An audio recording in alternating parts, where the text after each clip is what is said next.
Good morning, good afternoon, and or good evening wherever you're receiving this audio. Welcome back to yet another episode of the Busted Coverage Podcast right here on YouTube as well as on Spotify. And yes, that is BUSTD. No E because we don't need it. It's also probably taken, but we wanted to go with ours anyway. I'm your host, Nicholas Persampieri, joined always by my partners in crime, Cam Griffin and Matt Baywood. Before we get started, we want to thank you guys for tuning in. We appreciate all the love and support from you guys.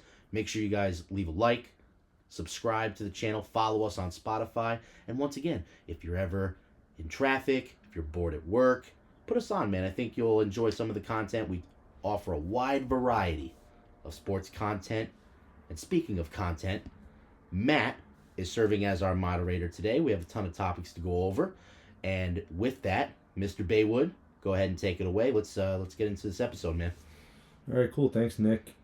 Just to wrap up the Eastern and Western Conference Finals, I'm going to start with Cam on this one because I know Nick's going to have a lot to say about the Eastern side. What did you think about Minnesota Timberwolves versus the Oklahoma City Thunder? Did that series disappoint you in many ways, or were you just that impressed from OKC? I think probably a little bit of both. I was very impressed with OKC. They had players step up that needed to step up the whole year, a la Jalen. Oh God, I can never think of people's last names on here. Jalen Williams on here. Yeah, Jalen Williams. Chet finally played a full game, which we've been waiting for. Because I know we were possibly thinking if they lost, he may be the piece they move to go get somebody else. But they played well. SGA played well. I like the SGA versus Ant-Man matchup. I thought it was as advertised. Game 5 was a little disappointing, but I mean, what are you gonna do? All year long, we've been saying OKC is the best team. Them in Cleveland. Cleveland fizzled out in the playoffs due to injuries and just no-showed to an extent. OKC did not. And that's what we're going to see. Is we're going to see OKC win an NBA title. I don't think either Eastern Conference team would have been able to beat them. I'm a little disappointed in Ant-Man, but I'm thrilled he got there. I thought he played amazing. I think he does need more help, though. I think, if anything, this playoff showed us that he's a dog. He's as advertised. He's backed up everything he said. He just didn't have help. His team was too up and down.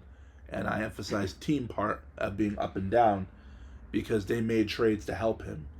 And I'm not sure those trades helped him in this series. But again, I think that was just the way the cookie crumbled. I don't think there were any other teams in the West that would have beat the Minnesota Timberwolves, except the Oklahoma City Thunder. The way that Ant-Man was playing and the way Ant-Man was playing, we'll just put it there because I think Julius Randle played okay and then didn't show up. I'm going to take a page out of Stephen A. Smith's book, but there's a APB out for Dante DiVincenzo. Don't know where the hell he is. But the rest of the team, Naz Reid, some good games, some bad games. I thought Alexander Walker played well. McDaniels, phenomenal playoff. And I think they have the pieces, but I think they're missing one big piece. Not knowing what that is yet, but we'll find out this offseason if they make any moves. I mean, we're all waiting. Rudy Gobert went from having a 20-20 game in the series before to I don't even think he had double digits any game in the series. $200 million for that, I guess. But no, again, half and half. But no, I enjoyed it. I enjoyed watching Ant-Man. It's nice to see OKC grow up and make it to take that next step. Unfortunately, their next step was an NBA championship from where they were. Again, we have to revisit their moves they made in the offseason. Great. Hartenstein. I've been telling Nick that if he was on the Knicks, I probably would have picked them to win. Alex Caruso. Those two players are the reason they are where they are. Yes, SGA's greatness, Jalen Williams' emergence, Chet's consistency. But they don't make it to where they are without those two players. And I think Sam Presti deserves a lot of credit in putting that roster together, because he's about to get something and go somewhere, barring injuries, that I don't think anybody saw OKC doing this quickly after their draft of Jalen Williams and Chet Holmgren. So kudos to them, and finals are starting, so we'll turn the page on the Western Conference for now. Right, and we know that SGA is going to be the walking 30-point. Like, he's just going to go in. It's going to be 30 points. Low-key, though, real quick, not to cut you off, but I think a matchup, if they run it, we'll be watching Mathurin guard SGA and Williams guarding Halliburton. I don't think we'll see the matchup. I think we'll see those switches. And I'm curious to see what Mathurin, because I think he's going to be the one on SGA, how his defense will be. You don't think Neesmith will? I think Neesmith will too, but I think Mathurin will get the start because he is kind of the one, and I think Neesmith will go at Williams. Okay. Or I hate saying switch, but one of those two. Yeah, one of them must come off the bench though. Well, Mathurin was coming off the bench. Yeah, so we'll see if they switch their roster up. So whichever one of them is starting will probably guard SGA. I could see Nembhard getting a shot at it, but I would do one of the other two for now. Yeah, I think Nembhard might come off the bench this series just because of matchups. So, but it'll be exciting. Again, you want my pick now or no? Not yet. Okay, so we'll get that's part of the last segment, which is the surprise segment. Oh, I have to wait that much time. Okay. Yeah. Anyway, Nick, you predicted that the series would happen, Minnesota versus OKC. Yes. Is this the result that you wanted? Wanted, no. I did pick Minnesota to win the West. I'm a man of my word. I stuck with my pick. They did come up short. As Cam mentioned, they need another piece. They struggled offensively in Game 1 and 2, scoring a combined 191 points in those two games. Granted, they won Game 3. They blew them out in Game 3. But I think that was more OKC playing with house money, wanting to win on their home court. And then in Game 5, they put up an absolute pooper. 9 points in a quarter against a team like the Thunder is not going to get you a win. It doesn't matter how good Ant-Man is, and he is phenomenal. But as Cam mentioned, they need a lot of help scoring the basketball consistently, especially from the perimeter. Because when Naz Reid and DiVincenzo are on, man, they look elite as a team.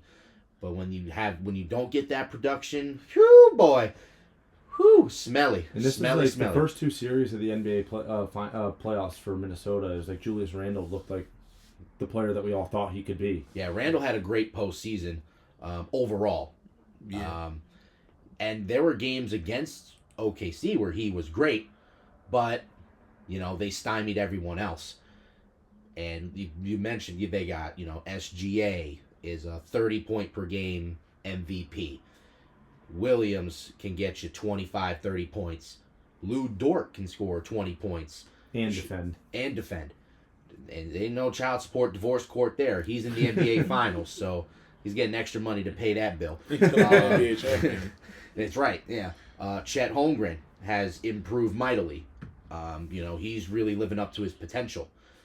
And then you still have that bench. You got Hartenstein, Caruso, who, if he wasn't coming off the bench, would probably be the Defensive Player of the Year if he was a starter anywhere else.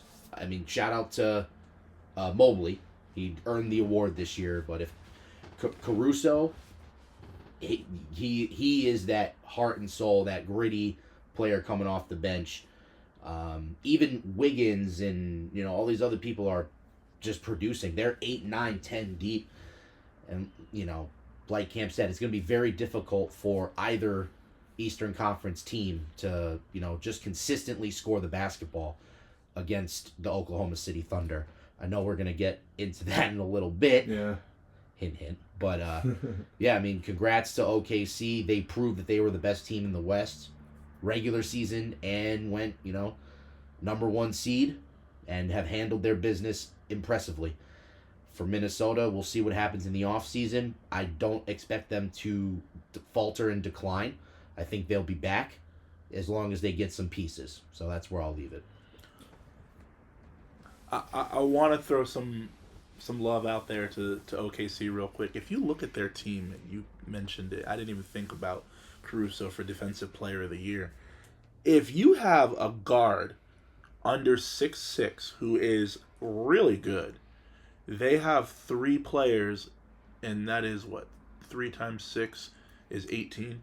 They have 18 fouls to use on one player between Dort, Caruso, and Williams.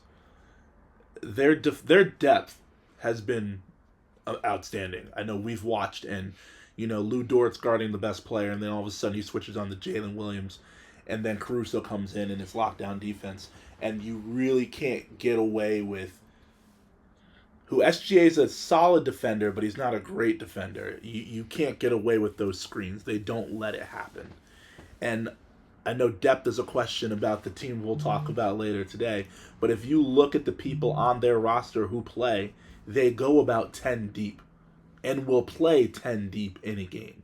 I was looking at it because Isaiah Joe was a really good three-point shooter who played every game this year in big minutes.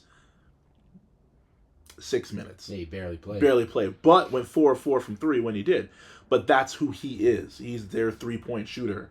Knows his role. Whether he gets 20 minutes, 4 minutes, he's impactful. And that's their whole team. They know they take the minutes they get, but they're impactful minutes when they're in there. Yeah. And again, Caruso could have been Defensive Player of the Year. They had the highest defensive efficiency for a team. I think NBA history. I think it's crazy. Higher than Golden State when they had Kevin Durant. I mean, that was weird defensive efficiency because it didn't seem like they played that much defense. But that's how high their defensive ratings were.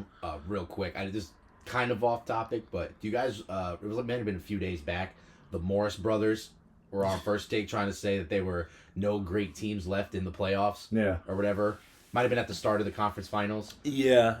I think that's because they don't play for the great teams anymore. Yeah. In the NBA though. But I just thought that was hilarious, and we're talking about one of the most efficient one of the teams. One of the Morris twins was on the Lakers that lost in the first round. Well, he got a few minutes on that and team. the only reason he was there is because he was traded. Well, right. Low key, the only reason he was there. If fun fact, go do your research on this. If you're listening to our podcast, it's on.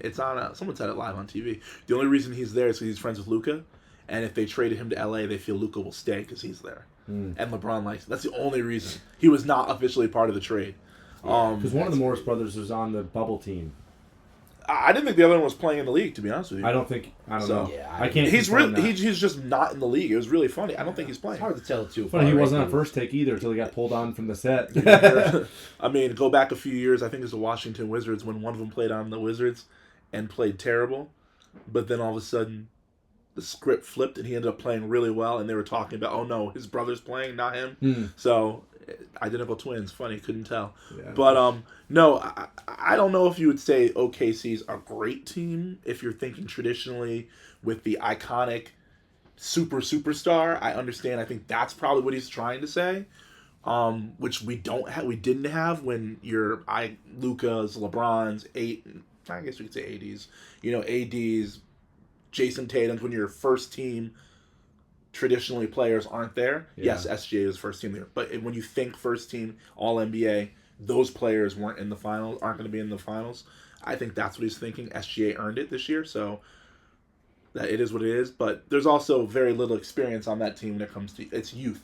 I think that's why he made that comment. But he should have worded it better because if we're looking at this season, great goes with OKC. If their regular season and playoffs are like 80 and 18. Yeah. I think I saw that. Yeah, it's crazy. Which is ludicrous. So Luda. Maybe fun fact: Morris will probably try to go free agent to OKC next year. But you didn't hear that. Moving on to the Eastern Conference, I know Nick is morally upset about what happened. It was last night. So the Knicks got eliminated.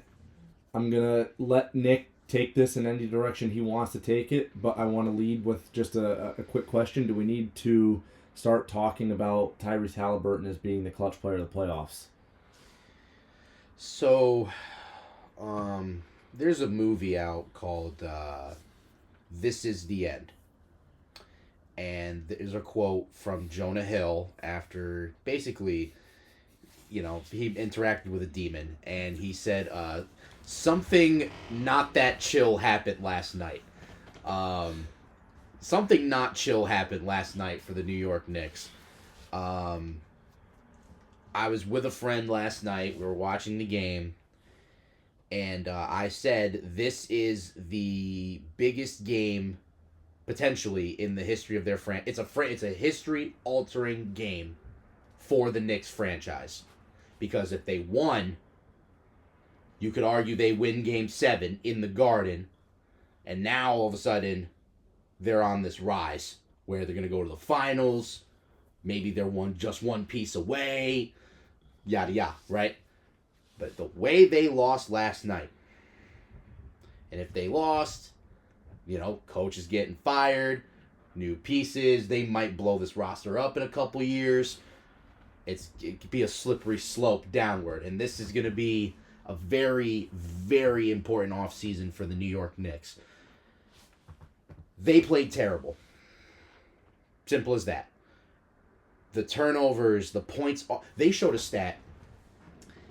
The Indiana Pacers scored like over 130 points off turnovers in the series against the New York Knicks, and the Knicks had 50. It was 16 by halftime. Yeah. It's just they're trying to have Landry Shamet set picks. Who is Landry Shamet? And where are his parents so this lost child can return home? He's got to go. I was gonna give him credit. I mean, all right, fair, yes. I mean, I'm clowning Landry Shamet. I'm sorry. He did hit a couple of shots. I'm just. They were chanting his name. Yeah. They should never chant Landry Shamet's name anywhere. That's home cooking bias right there. But if you're Tom Thibodeau, why is Landry Shamet setting picks near the half-court line for Jalen? That makes no sense, fam. And this is part of the problem. That's a switch. It's switched Landry Shamet out of the game. A lot of the turnovers were when Brunson crossed half-court, and all of a sudden he's just getting double-teamed.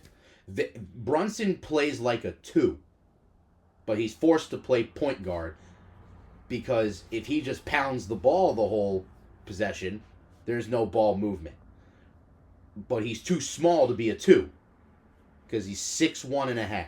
And I love Jalen Brunson, man. He's our guy. I'm not denying that. But Tibbs is no longer can be the coach. There's no creativity. There's no modern play calling. I like the fact that some of these bench players stepped up. That's not truly common with Tom Thibodeau-led teams. So, shout out Mitchell Robinson. I used to give him a lot of flack. He stepped up big time. I think Josh Hart losing his starting role means he should be on the trade block, as he's probably our only real trade move piece asset. I would say Cat, too. Oh, my goodness. The zesty one himself. Yeah, dude. He's a 4 trapped in a 5's body who plays like he's coming off the bench. I don't understand because he's so talented of an offensive player. And he's so versatile, but yet he's slow. I'm gonna say it right now, he plays soft. He plays soft. Every time he drives down the lane, oh, I hurt my nail. Oh, my knee. Oh, my foot. Oh my God. Yeah. I get it, I don't know the rigors of the NBA schedule. And maybe it's just me. I'm sitting on a couch. What do I know? But I see what I see on TV. This Knicks team needs a piece brought in that's going to change the on-court culture. It's one thing to have a locker room culture and, coaching and stuff, but they played soft in Game 6, and they played like shit. And Indiana put belt to ass in Game 6. It's that simple. And I don't even think Tyrese Halliburton's that great of a player. I think he's a guy who he travels every time he does the shuffle step back. He just throws up threes. He only hits threes from when he's straight on. He doesn't shoot efficiently from the corners or the wings. Yes, he can drive well, but I don't think that makes him a great player. Nor do I think Trae Young's a great player either. But that's a whole nother topic. We'll get there during the offseason. But at the same time, though, it's the final score that counts.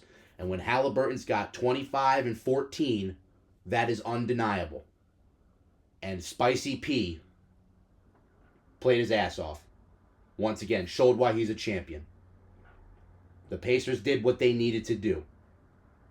Offensively and defensively, that is why they're in the finals. And they beat Cleveland, albeit they had some injuries, but they fought and beat Cleveland. They beat Milwaukee. They beat New York. They deserve to be where they are. It's as simple as that. Just to get your opinion, do you think that Halliburton should be clutch player of the playoffs? I think he has the most clutch moments, so yes. He's hit some, now he's kind of chucked and prayed it, but they went in. So he's had that buzzer beater. The fact that he got that rebound and buzzer beater against Cleveland, that was the most clutch play of the playoffs so far. Then he hits that shot against the Knicks. In game one. Yeah, that crazy shit. The one that bounced to the roof and came down. Yeah. A la Kawhi. I don't know if he talked. It was that one bounced way high. Kawhi's just bouncing on the rim a little bit. That one bounced like over the shot clock and back down. When you talk about manifest destiny, man. That was crazy. So yeah, I mean, for this playoffs, and did the Reggie Miller, which was crazy because his foot was on the line. Imagine if they lost that game. It was KD and Reggie Miller all in one play. Yeah, crazy, man. But, yeah, so, yeah, I mean, what can you say? He's in the finals. Cam, I know you're passionate about tooting the horn on Thibodeau being gone, just like Nick was going on about. So let's hear your reaction to the Eastern Conference Finals. Well, first, I want to say that we live in the New York, Connecticut area. We have a boatload of Knicks fans that are around here, and every game, I'm quite sure the economy went through the roof at the bars. There were so many Knicks fans everywhere. I am so glad they lost. Some of the fans and people that we've been around have been so obnoxious. Nick has been great. I'm realistic. I'm not name calling anybody out. But, again, they're the Dallas Cowboy fans of the NBA. Every year is their year to win. No matter what happens, we'll be back next year. You know, at the beginning of the year, oh, well, we might be the 4 seed. We're that good. Now we should have been a 2 seed. Oh, my God, we're going to the NBA Finals. And then once they lose, oh, well, we have so many issues. No, I'm sorry, guys. I live here. I might be a traitor, but I'm glad they lost. Multiple reasons. One, Tibbs got to go. I said this last year. Tibbs got to go. You can't have a roster of as many players as you have and only play 7. He plays as many people as hairs he has in the front. Literally. You know, you are wearing out your team, one, when you only play the same players and don't dip into your bench for extended periods of time. The other team can figure you out. Your players don't have time to come to the bench and just watch and see what's going on. The Pacers knew this. Also, the Pacers pushed tempo. The Pacers went right at Jalen Brunson, knowing Tibbs is going to leave him in the game. All right, cool, do you. But now that 3-point lead went to 7, which went to 10. 1, Jalen Brunson is not the best defensive player. 2, he's small. They just shot right over him and switched onto him. And then you said, okay, we're not going to start Hart. We'll start Mitchell Robinson. Your point guard is 6'1" at best. All that was a trap on the screen, and he can't even see over the screen to throw the ball to Mitchell Robinson. So yes, you may get more offensive rebounds, but because your offense is give Jalen Brunson the ball and pray to God he does something good, they're just trapping him off the screens. So your whole game plan there didn't help. So you hurt yourself by not having Hart in the game. He's too short to pass over the screens. He's too short to pass over the screens. And you lost the ball handler for the press. So I just think the offense needs to go. It's time for him to go. I've said it from day one. I did not think Tibbs was the coach for the Knicks. I think he's a very great defensive mind. Obviously, they give 125 points. You can't say that. But I do believe he's a good defensive coach. I do believe players buy in to play for him. but I think at best he'd be a great assistant coach. You need more of an offensive mind at the helm. Now, am I saying they need Mike D'Antoni with no defense? No, you do need some defense.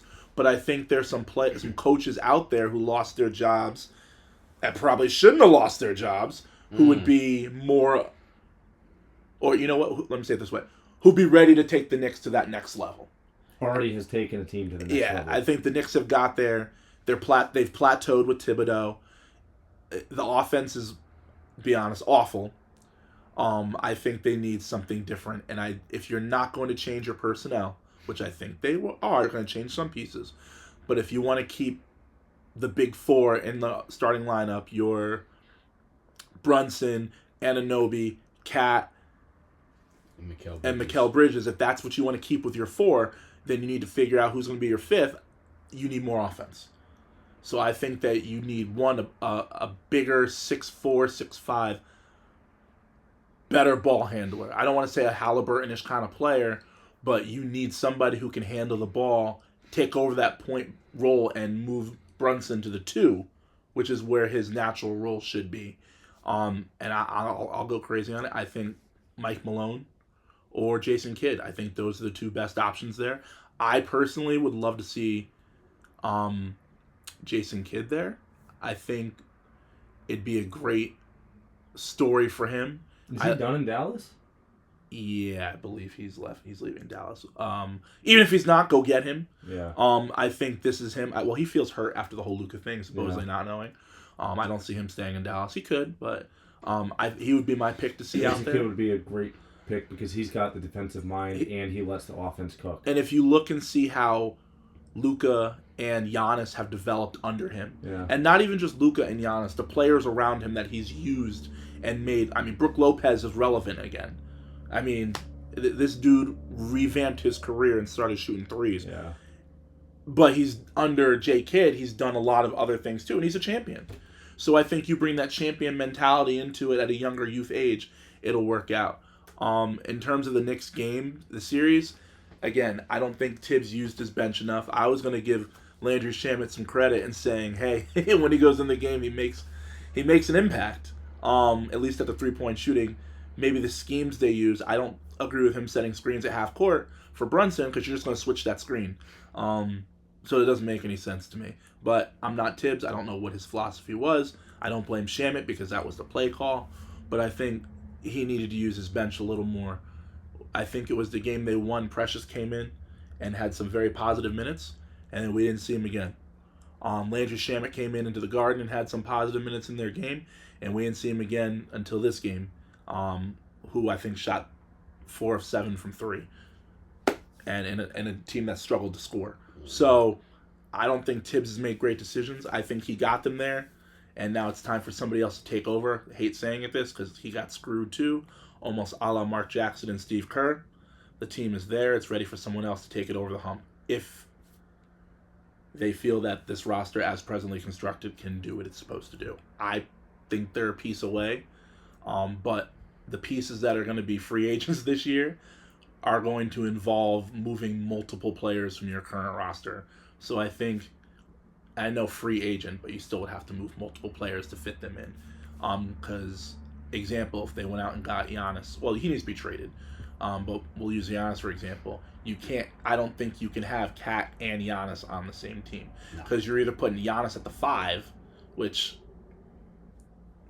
no. Or you're putting Kat at the 5, which he does not want to play and has proven he will not sit in the paint that long. But then they're going to Milwaukee will gut your team for Giannis. So you'll probably lose Kat, one. You'll probably lose Bridges, and you may lose one more player to get Giannis. So now you don't have the same team. And it just goes like that with a lot of players. I don't know who you're going to go get. Again, if you believe in this team, great. But I think next year is the last year you have with this roster to win a championship. Like I said off air a few days ago, there is no Boston next year unless they make a drastic trade. There is no Tatum. So unless Tatum makes a crazy recovery. Yeah, which Does Kangas have another season with them, or is he gone after this? I have no idea. I think I don't think Porzingis will has ever come back to New York. I think he's got not in New York. I meant, is he going to be in Boston next year? Yeah, I think they're going to keep. Well, we don't know. The question is, what does Boston want to do? I think Boston will keep their team and see how the year starts out and see how good they are and then make moves. But again, I don't think no matter what they do, they are going to be, even if they get a top 2, top 3 seed, which I don't believe they will, they're not top 2, top 3 in the playoff when you have to play the same team 4 times or 7 times and you can scout them. So I don't see Boston being relevant to that. I do see Orlando making a leap. The biggest question to me that stands in the way of the Knicks is, what does Philadelphia do? Is Embiid going to come back and be that dude? Or do they make a trade? I know there's a few trade scenarios out there right now to pair Maxey with Embiid and another superstar. With all the other pieces they have, which I think are really good, so I'd be surprised. But I think that's the scenario we do. I'd love to see Kevin Durant in Philly. I just had it off the top of my head. In theory, you could take Embiid and ship him to Milwaukee for Giannis and have a very scary team with Paul George still. Or you can just let Embiid come back, which I'm an advocate for, and see how he plays. If he's not what he should be, deuces. We want to win right now. We waited. We trusted the process. It didn't work. We need to move on. So I think the Knicks are in an interesting scenario. Very interesting scenario. All right. So moving on to the NHL East and West. Cam, I'm not going to start with you here, but I know. No, you can start with me. I have very little to say, but all right. So so Edmonton, Knicks pick, is now in the Stanley Cup Finals, and just to get Cam's out of the way here, we're going to do Florida took down Carolina. Yep. Which was Cam's pick. That was my pick. Just based on the fact that they were originally from Connecticut. So, Cam, what did you think about, Carolina falling short? And are you excited to see the rematch in Stanley Cup Finals? Well, I'm a little disappointed in Carolina falling short because I was going to talk some shit. Not watching hockey, I was ready to talk shit to people who said I couldn't pick anything. But, no, it was... You know what? I watched it.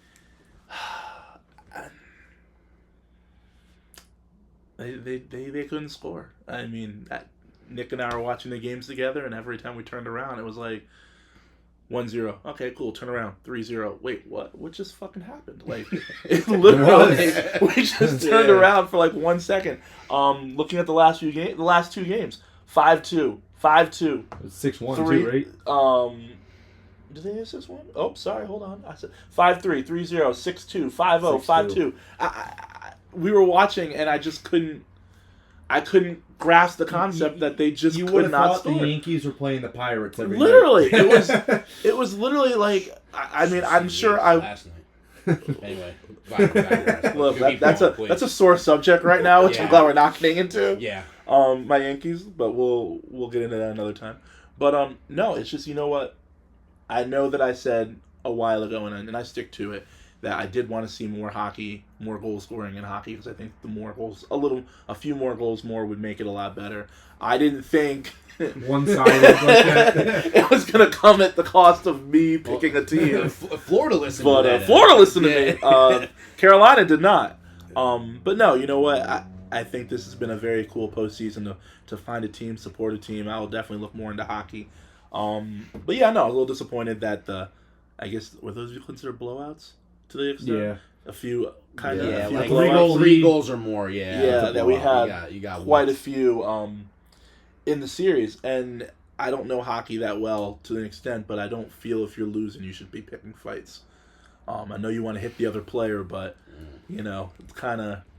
Funny enough. Kind of bush league a little bit, if you ask me. I get it. I like it. Don't get me wrong, everybody. Yeah. When I'm losing, I want to fight too. But I'm not allowed to in our sports. Yeah. So I guess it's a little different in hockey. But, I mean, just take it, move on to the next game, which they had the opportunity to. But they'd be fighting every game they losing. So funny enough, every game in the other side was a blowout as well. Yeah. Game 1, Dallas blew out the Oilers 6-3. Then it was 3-0, 6-1.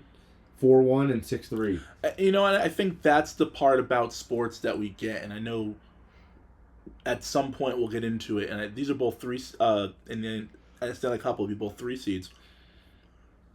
But sometimes a team just has your number, you know, and it doesn't matter what your seeds are. The seeds are gone when you play certain teams, and to watch the scores the way they were in these 2 series, that's not about playoff series or that's not about seeding. That's just a matchup where they know they're better than you. And if you get a game stolen, okay, they stole a game. Okay, big deal. We still know we're better and we're going to win. And that was just, you know, to me, belt to ass. Gentleman's sweep. But no, it is what it is. You know, both series were gentleman sweeps. Yeah, and I thought the Oh yeah, it was. Yeah, I don't think you usually see that. Nope. In a playoff format. That's why, especially this deep in the NHL playoffs, is usually pretty competitive. Yeah, I mean, we saw it. Not to go back to basketball. I mean, we saw it with the Timberwolves and OKC, but again, that was the matchup.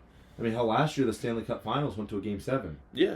Well, it was 3-0. It was 3-0, but it still went to a Game 7. Yeah, I think the series. I think it was fun watching, but I would have rather, obviously, seen Carolina pull out one of these games or find some more offense somewhere.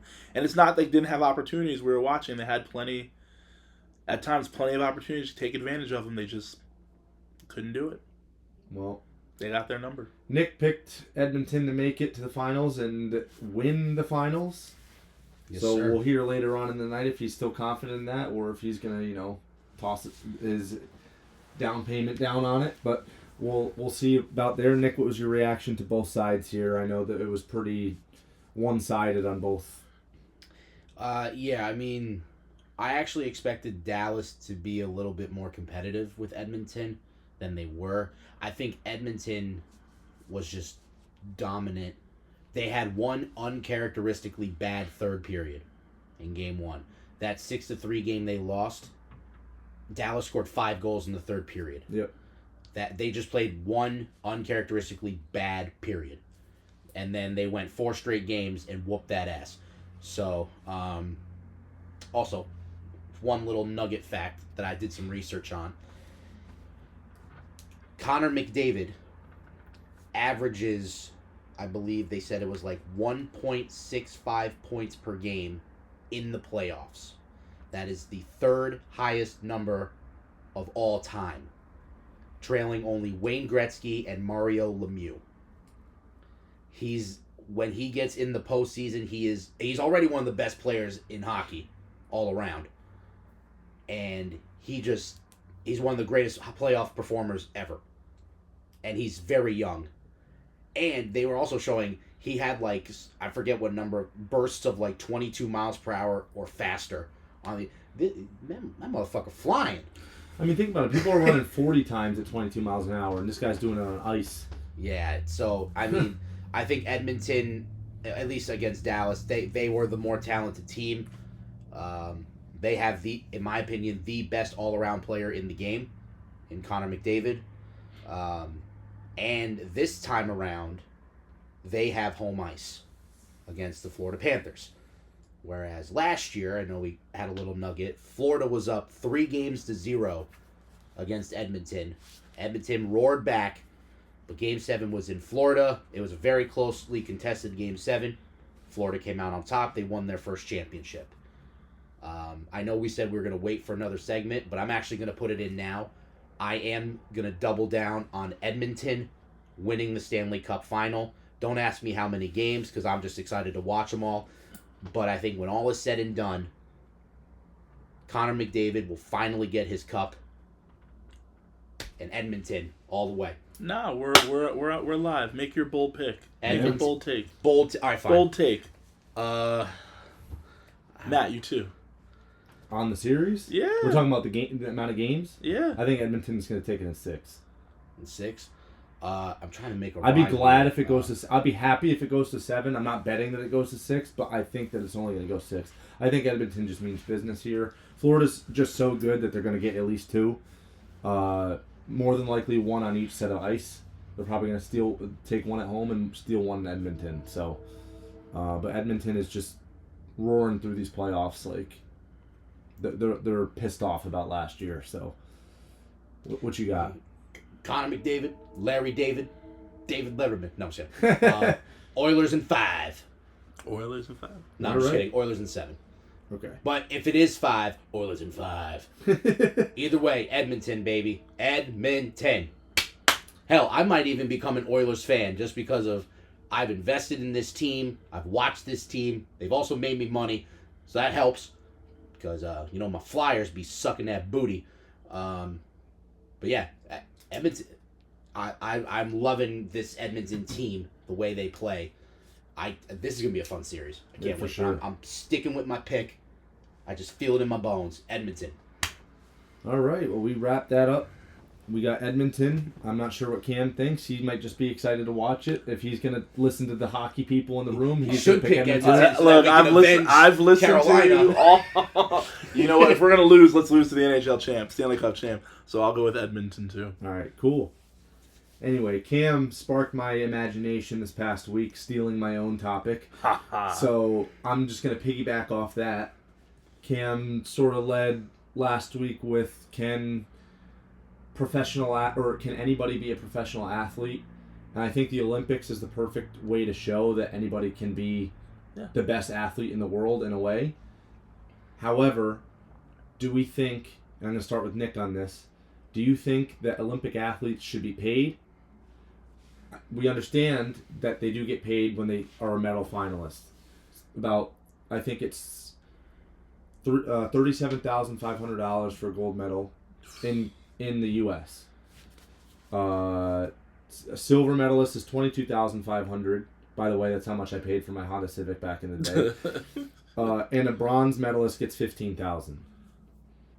But a small percentage of players will end up getting an endorsement after the fact or during. Yeah. And like the NBA, I think through like the collective bargaining agreement and whatnot, 50% of whatever deal, like the income that they make from the deal, whether it's TNT or whatever, the ad deals and stuff, 50% of that goes to the players.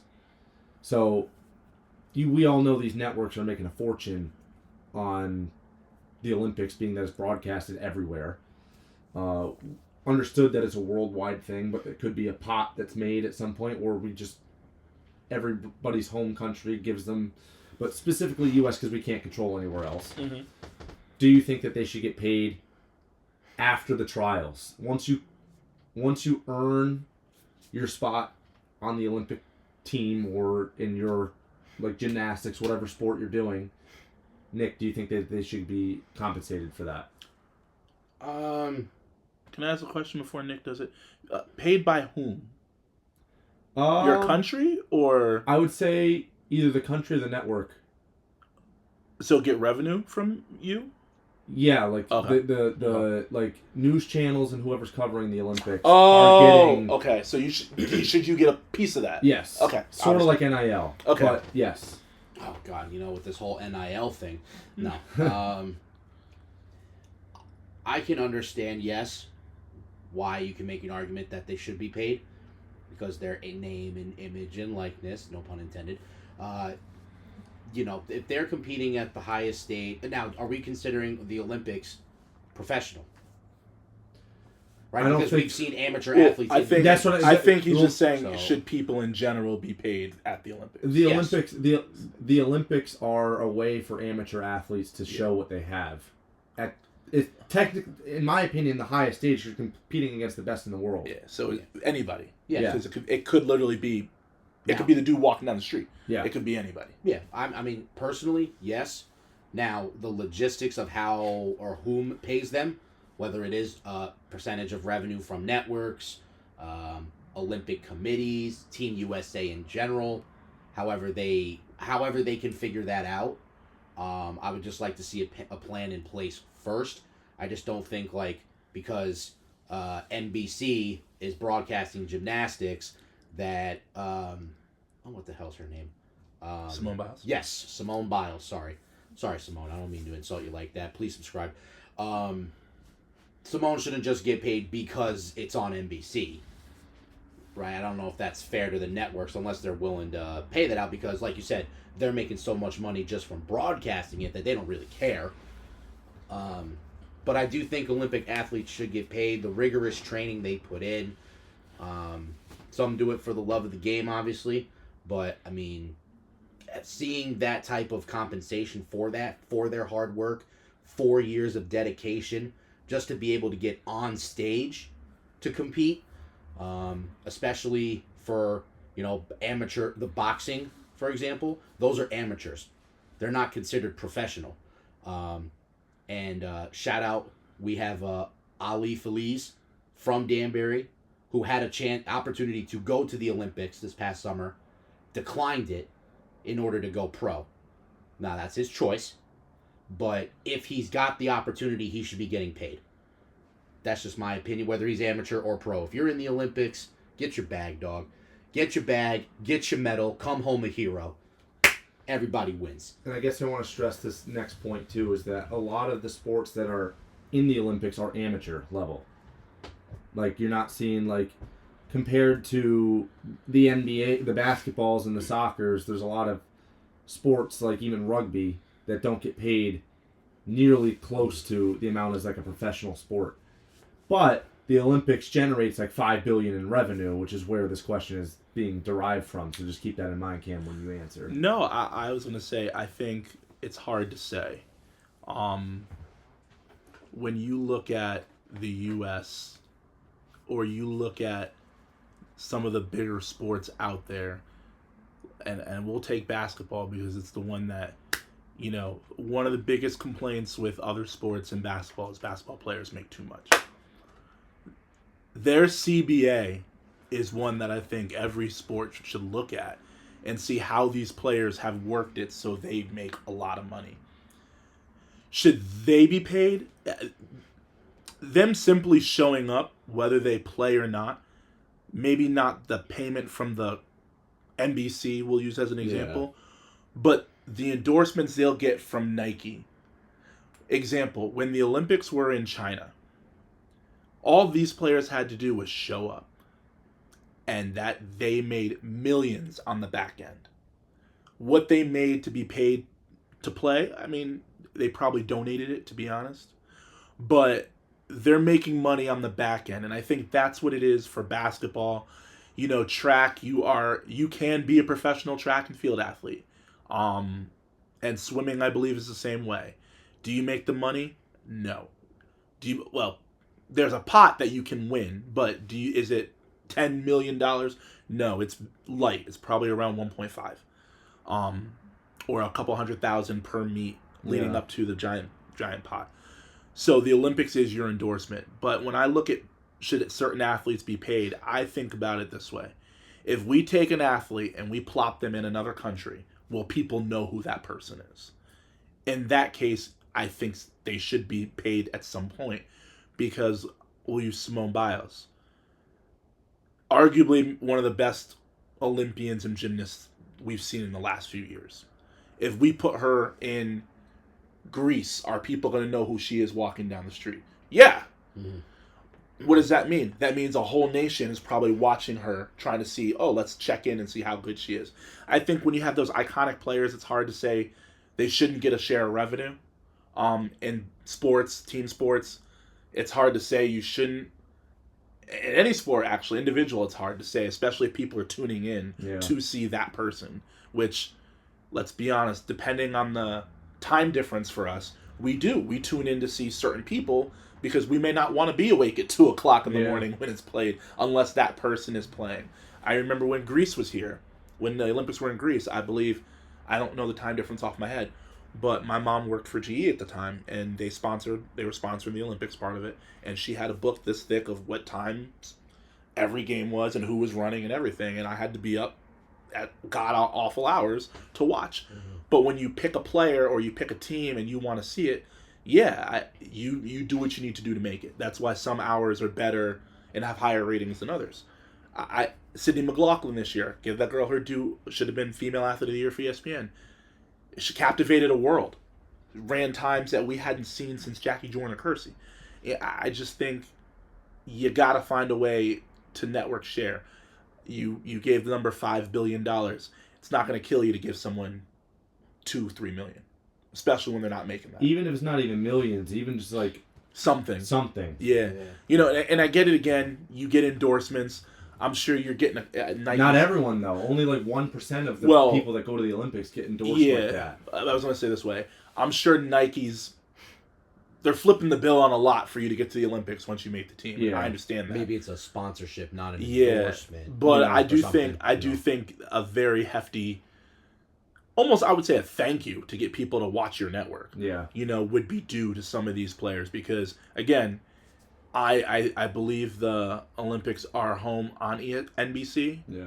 But if they were to lose that and it were to go to another network, all the bidding war for that, it'd be crazy. And I do think that, you know, saying thank you to these players for representing their country would be amazing. And you make too much money to not do that. So I do think they should be paid. Secondly, at all levels. My subtopic for this is that the gold medal is 92.5% silver. So, if we aren't going to compensate them, can we at least give them a fully gold medal? No, because it would mess up the value of gold. I'm kidding. I was trying to make that. It's a joke.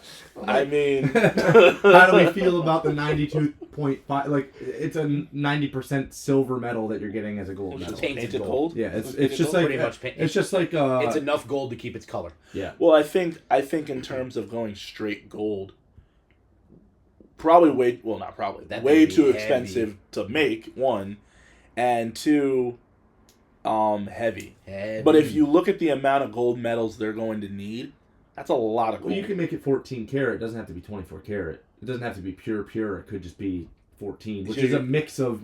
It is still a mix of metals, but you know it's not plated. It's still a lot of gold you're going to need. Yeah. Because you're looking at teams that have anywhere from two, if you consider two a team, 2 all the way up to 12. Everybody gets a gold medal if you win, so that's 14 right there, and that's only 2 teams. And then you have I think there's 26 Olympic sports, maybe. Not men's for the summer. I could be wrong, but there's a lot. We'll say there's a lot. I know there's it's a good few hundred medals. Yeah, that would all be gold. So 14 karat, whatever karat, there's 32. 32. Okay, so they added skateboarding. The 2028 is going to be 35. Yeah, so we keep going. They should drop it because we don't need some of these fucking sports. But they keep going up. So I think, which means viewership is going up. Yeah, which means revenue is going up. And revenue will be through the roof when it comes to LA. So yeah, I think I hate saying it. It sounds so weird. I think what they're doing now with a mix of heavy silver is probably the most affordable way to do it. Let's get the steel workers in Pennsylvania involved. Let's make it steel don't do that. Oh my God. Hey, this is not financial advice. We're not just talking about precious metals for a reason here, guys. Trust me, the economy will go up, and it's going to be, well, LA is already a decent economy, but it's going to go up through the roof when they already started building for the Olympics, so. They're not going to do it in the LA Coliseum? They're going to get a whole new stadium? I know the original plan was to use a lot of the USC stuff and to use the dorms and stuff. But I don't know. It was a while ago when they were making the bid. I don't know if they are done. I think the Staples Center will probably be used. I can't see it not being. Or the Clippers' new home. The Intuit Dome, yeah. The Intuit Dome, which I would recommend. Beautiful arena. And then the LA Rams facility. SoFi. Should be used for soccer.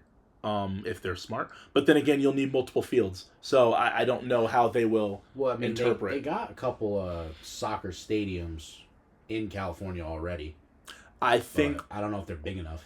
I don't know if it's still called this. Under the Home Depot Center. It used to be where the LA Galaxy played, I believe. I'm not sure. But I don't think Aren't they going to go to the new Rams Stadium? I don't think for the Olympics, for the bigger teams, you're going to use that stadium. Yeah. I think you'll go to SoFi, where you fit, 60, 70,000? Track and field's got to be at the Coliseum. Track and field, I personally felt they should have built a new facility for track and field, or multi-field. That would be cool, too. But I think it will be at the Coliseum. All right, rugby. Nick or Cam brought it up. That's an Olympic sport. Sevens rugby is, yes. And that's where I'm transitioning to is sevens rugby. Oh, boy. Fair enough. Nick, this is only a question for you. Oh, God. Get it on the record. Let's hear it. Danbury Rugby hosts Tri-State Sevens tournament on June 28th. At Kenosha. In Kenosha. Yep. Would you like to be our wing? Oh, God. And you could take the field with me for one time and one time only. I don't know if I have the fitness to play wing, so I'm going to decline. I'm sorry. You hear it here first. June 28th? Yeah, June 28th. You're doing it? I am. I need to look What is up the dates one more 28th? time. That's Hold on. I might be able to get you with this. It says Is that a food 20? truck, porta potty. well, now that there's a porta potty, So food. the porta potty Straight up food is the Straight reason. food. Oh so my basically God. says you have 3 weeks to get in as best of shape as possible. Food truck. I was just told on Thursday. Food truck, porta potties, full medical staff, and hardware. June 28th is Saturday. A full medical staff. Oh, what time is this? And Joe Peterson is also going to be playing. Oh, God. Oh, man. I mean, the porta potties and Joe Peterson Yeah. together at the same time? Yeah. Wow. That's quite a deal, And man. is that Kenosha? Yeah. It's at Kenosha. I will not be playing. Is it free to watch? It is free Yeah, to you- watch. You want to go? As I am a retired rugby player. I have made that distinction pretty much when COVID happened. I was like, yeah, I'm done. Because of the travel, the strain on the body. My neck is clicking. I can't do it anymore. I mean, if I was in shape to do it, sure. If I was willing to commit myself to a full schedule, sure. But with 3 weeks notice and, I mean, what kind of food truck are we talking? I don't know. It's Oh, just okay. advertising If I don't food truck. know the food truck, I can't be there. All right, at least you could show up to support. Oh, my God. Isn't we going to isn't there a mimosa festival that day? I love how we turn down rugby to work out for a sport for alcohol. But I'm just saying, I don't the remember. mimosas sound pretty good. I don't remember. I'm not gonna lie to you. I don't remember. I don't have anything in my calendar. I appreciate the offer, Matt, but I am going to decline, unfortunately. Is- Viewers, how about this? Actually, no, I'm not going to say this. I was going to say I'll play next year, but no, that you're going to hold me to that. So If there's a one-off opportunity to play 15s, I'll keep you in mind. I much prefer 15s. I think that is the real rugby, Yeah, in my opinion. I agree. It's the rugby I prefer to watch because you can see plays develop. Sevens, you can just give it to Carlin Isles. He runs 100 meters, Yeah. touch it down. Plus, the games are so fast. Yeah. You know, there's 7-minute halves. What are you really accomplishing in 14 minutes aside from having an asthma attack? Is this like is this a 1 day thing? It's a one-day it's a tournament. It's a one-day 1 day tournament. tournament. What time does it start? 9 a.m. I think. Oh, there goes brunch. Bring brunch too. I'll fuck it. If you guys come, I'll bring the champagne. You're actually playing? Yeah. No, I was asked, and I never got my alumni game when COVID started because we finished. It was the most dangerous rugby season ever. We had the skinniest team possible. They were all like me, and it was not well coached, and we were hurt every game, and we still went out there and played, and I never got a real send off. So you're gonna play? Huh? You're gonna play? I will play. I've never played in a full.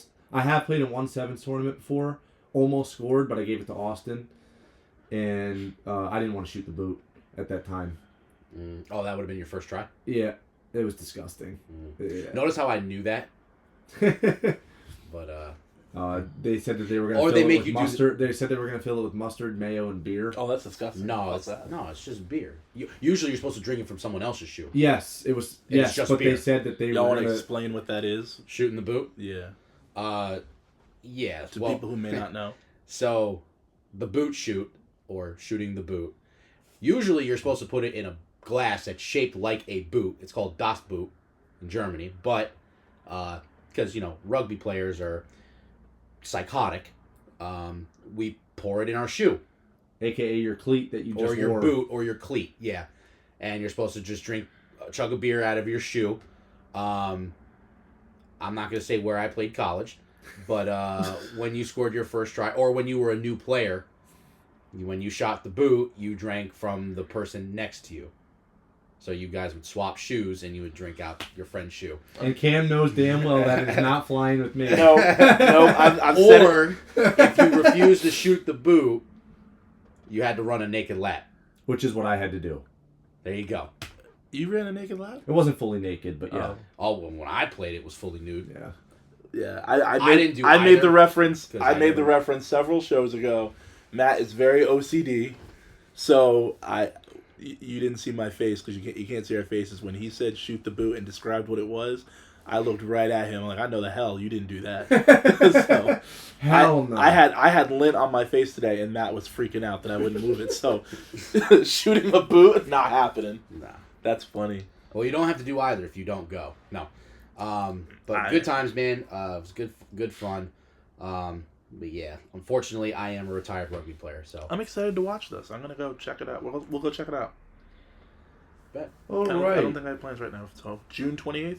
June 28th. Yes. Okay, that'll be fun. Moving on, you guys were at the Connecticut Sun game this past Tuesday. Page buckets. Yeah, it was Dallas versus the Connecticut Sun. Mm-hmm. Speaking on WNBA terms, now that teams are starting to get equal in terms of star power, Caitlin Clark, arguably the biggest star in the WNBA, has been getting just annihilated. At least social media is deeming it that way. Mm-hmm. And I'd like to get your two opinions. Cam, I'll start with you. Is Caitlin Clark getting bullied or targeted? Absolutely. But I think I think we need to look at the terms. You know, when you look at really good players who have come into this league, a la Diana, a la Asia, I'll go further, a la Elena Beard, players who got a lot of hype in college, whenever they come into the W, they get beat up. Because it's hype. They want to test them. I have no problem with that. Do I think Caitlin Clark's has gone a little more aggressive than usual? Yes, but I think she's done it to herself also. You know, you can't talk trash and then cry wolf afterwards. That's not how the game is played. But at the same time, let's look at it from a reality standpoint. This girl has been dubbed the best player in the WNBA. A lot of players take offense to that. There are players who have been really good over the years who are not getting their due. Even though people are watching, they're still not acknowledging that those players are good. Or that their teammates are good. I'll give you an example. Dejanay Carrington played for the Connecticut Sun last year. I think one of Caitlin Clark's first games were against the Connecticut Sun. I think they lost, too. Caitlin Clark's They got killed, I believe. Yeah. But point being is that there are two players at the time on the Sun who were head and shoulders better than Caitlin Clark. One of them, one of my favorite players, DeWanna Bonner, who now plays with Caitlin Clark because they went out and got her. You realize her value and went out and got her. Two-time a WNBA champion with Diana Taurasi and the Phoenix Mercury. Alyssa Thomas, maybe one of those versatile players that play in the league. We've said it multiple times. She's a walking triple-double. Walking double-double. And you disrespected those players in probably the most affluent women's basketball state there is and said that Caitlin Clark is better and she is the savior. I'm sorry. Connecticut has been to way more finals than Caitlin Clark has in the WNBA.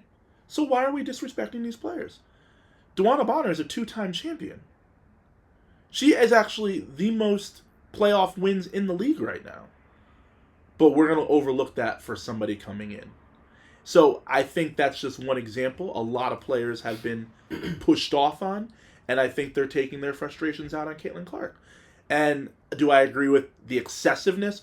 No. If you want to give her one good shove, or every time she comes off a screen shove her, yeah, she's got to adjust to that. But getting in her face and shit-talking her, I mean, that the league set that up.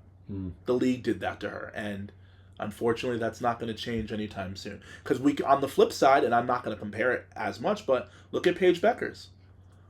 She's not getting hit like Caitlin Clark is.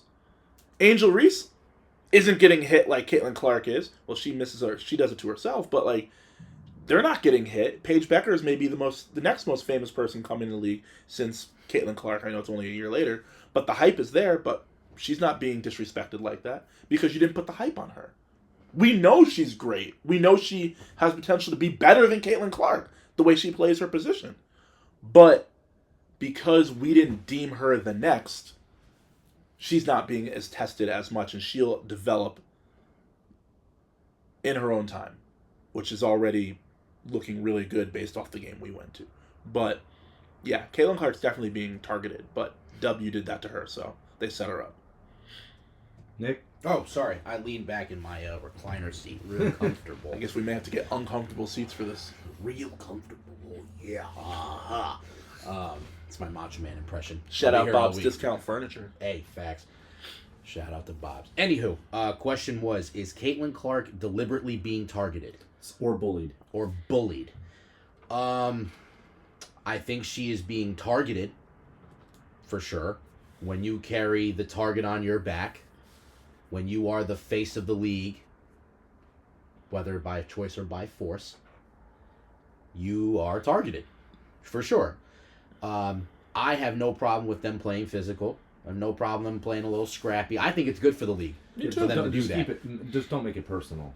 Yeah, of course. Like, no need to throw hands or nothing like that. Yeah, of course. I think it is personal for these women. Personal. I'm talking. I know what you're saying. Yeah. Personal as in don't start don't fight. Yeah. Yeah. Well, there was another one where they called a flagrant foul on Clark when she fouled Angel Reese. That was not a flagrant foul. That was just a common foul. We discussed that. But that got taken to a whole nother extent because of who the players were. Mm-hmm. Trying to build a rivalry. Sure, and totally fine. You want to build a rivalry, go ahead. I think with Caitlin Clark, she has the most 20-point and 10-assist games in WNBA history already. I know it's a stat they, I know. I'm just saying. She averages 19-9 this year before she got hurt. She's been putting in the work. She's playing well, whether people want to accept it or not. Now, do I think she's the best player in the WNBA? No. Not this year. You know what I mean? But she is the face of the league because she brings the viewership. She brings endorsements. The spotlight on the W has never been brighter the last 2 seasons as compared to years past. Aside from when they first started. You know what I mean? When they first became a league, obviously there was some interest, but they kind of went they went up, they started declining, but now viewership's through the roof. They moved the Fever and Connecticut Sun game. I believe that's happening in July. It was supposed to be at Mohegan Sun. They moved it to the TD Garden in Boston. They did? Yes, they did. And I believe it's sold out. 20,000 people are going to be at that game. That's. And if they're smart, when she comes to Brooklyn, I know they play at the Barclays Center. They should move it to Madison Square Garden to get more people in there. If you want more tickets and more whatever. Well, the Barclays Center will be packed. She sells out every stadium she goes to. So I understand why the target's on her back. I understand why these players want to rough her up a little bit. Play physical brand of basketball when she comes to town. But if you're going to do that against Caitlin Clark, you better be doing it against every team you play. That's just my opinion. You can't just... Because if you're only going to do it to Caitlin, it looks deliberate. Which is not good. There's a quote from... Well, not really a quote. But there's a sentence from Lisa Leslie years ago when the Sparks were making their run in the playoffs. And they moved the Sparks game to USC, out of the Staples Center to the college campus. Nothing to do with attendance, but there was a booking of something else. They double booked because they didn't feel the Sparks would be there that long. And she was outraged. She's like, "You wouldn't do this to the Lakers. Why are you doing this to us?" And I think that is the scenario where, Caitlin Clark has upped viewership. Viewership has been increased, and obviously people feel slighted. They're getting a whole bunch of stuff this year. Last year you look at the Liberty won the championship. You look at the Vegas Aces won it the year before. They have great teams. They have great players. Some of the best players in the world. Yep. The Vegas was selling out their venue before Caitlin Clark came into this. They have MVP Asia Wilson, 6th Player of the Year, not anymore, but Kelsey Plum when she was there. Brianna Stewart in New York. And they just, I think, got, what's it called? When you travel, private travel. I can't think of the term. We don't travel that well. Yeah, but they just got some private traveling now to where I can't think of it. Chartered. They just got charter flights. That's how I travel. A lot because Caitlin Clark is here, and when you look at the way the league performed before she got here, you can look at it as a spite. Like, look, we played well. We should have had this. You didn't want to spend the money on us then, but you're doing it for this one player. I honestly, and like I said, the W set her up. Mm-hmm. If you look at the history of the W, there have always been really good teams. And whenever you get an iconic player coming in, viewership goes up because we want to see them. And then it dwindles as we get used to that player being here. Viewership for Caitlin Clark will go up, and it will drop when we're used to seeing Caitlin Clark. Yep. And when Juju comes in, viewership will go back up, and then we'll wait for the next famous person in college to come or overseas to put viewership back up. It's the nature of the beast. The problem is when it goes down, that's when everyone starts, well, was this worth it? That's not fair, and then we move on. But if the W wants to make Caitlin Clark their go-to player, their face, that is their right to do so to get their viewership. But unfortunately, while there are players better than her who've done more, she is going to get beat up every game. Yeah. Whether it's her first year, second year, third year, it's always going to be about her. And let me say this too. If Indiana does win a championship this year, it is not because of Caitlin Clark. We need to make that. I hope people know that. It is because you went out and your ownership got you two of the best playoff players that you could have in the playoffs in DeWanna Bonner and Natasha Howard. 6'3", 6'5", long, good post player, and very good wing defender and three-point shooter. So Caitlin Clark will be a piece, but she is not the main piece. They would not win without those two. Nick, do you think that there will be an elevated amount of flagrant fouls or just fouls in general to protect Caitlin Clark going forward when she returns from injury? Oh, that's a tough question, man. Uptick in fouls. Does she get a lot of foul calls? No, but I'm sure they're going to lose revenue with her being out, so you're probably going to see a lot. The viewership's already down. If she's not playing. Yeah. So I think that is definitely in the realm of possibility, for sure. I mean, they like Cam's mentioned, they have invested so much in her, and so much into she was the first pick by the Fever, so by default they have invested so much in the Indiana Fever doing well, because that's their cash cow. I think she's got some record number of games on TV too that now won't be watched. Pretty much, yeah. So, not to say that they're going to rig things. I don't believe sports are rigged, but I believe that there's some bias, or they try to, we want certain things to happen. I'll say that. I know they want Indiana to have a great season because it's best for business. They want Caitlin Clark to be a finalist for MVP because it's best for business. So, is it possible? Absolutely. We are talking about the face of your league, who is still only, 22, 23 years old? Second year. 23, probably, yeah. Yeah, who, this is, by the way, up until the other night, she hadn't missed a game in the WNBA. This is her first time being... Actually, she didn't miss a game in college either. I don't believe.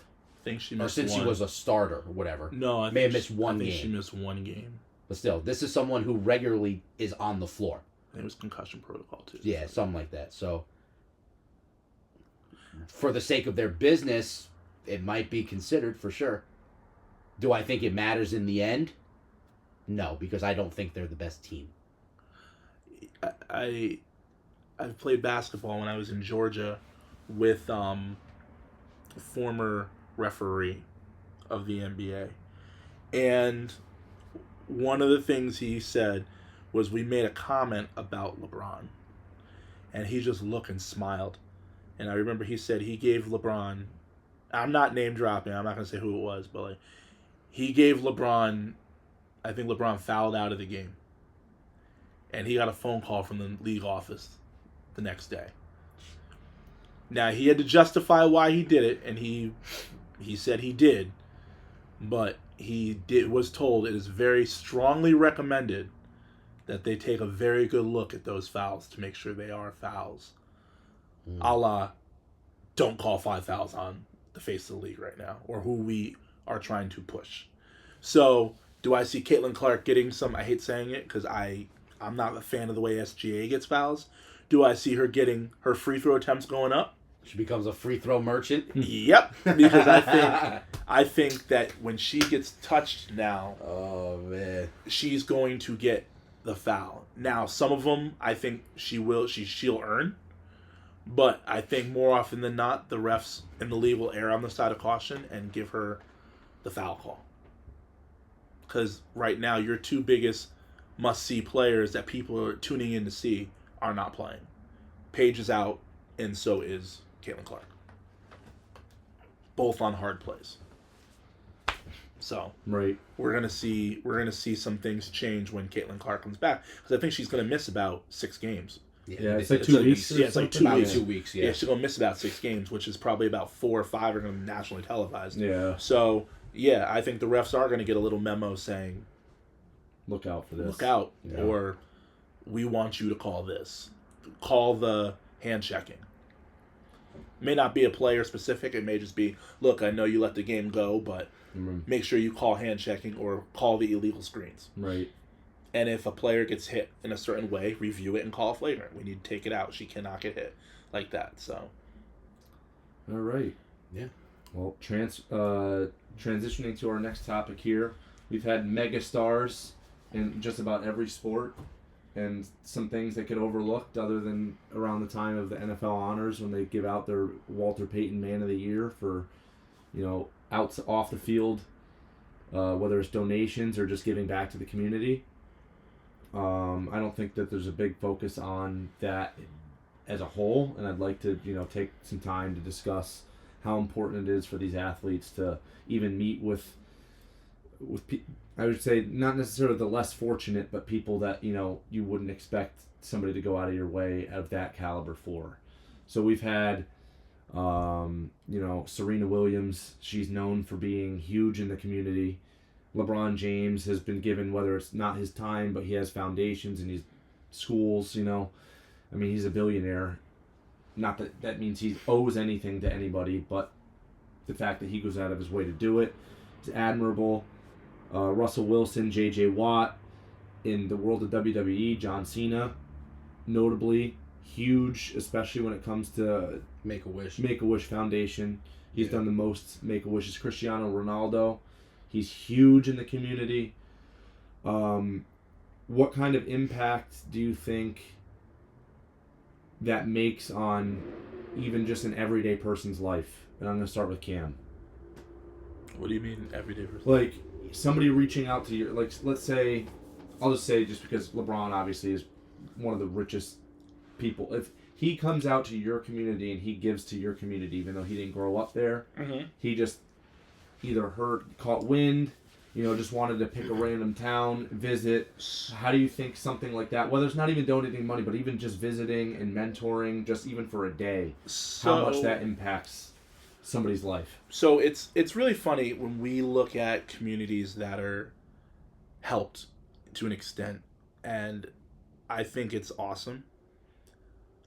I think the flip side of this is that the communities that they visit are the communities that need help. I'll use us for an example. We do not live in a community that needs help.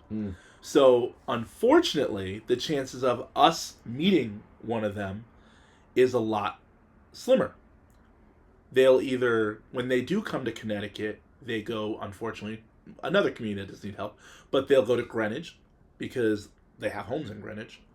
There was a huge issue, I think it was LeBron or Melo, gave money to the Boys and Girls Club in Greenwich, and not another town, which to me is almost irrelevant. It's the Boys and Girls Club. They can dictate it, but I don't know how the ins and outs of it. But the word Greenwich was sunk in there, instead of the Boys and Girls Club in a la Bridgeport or something like that. we live in Fairfield County.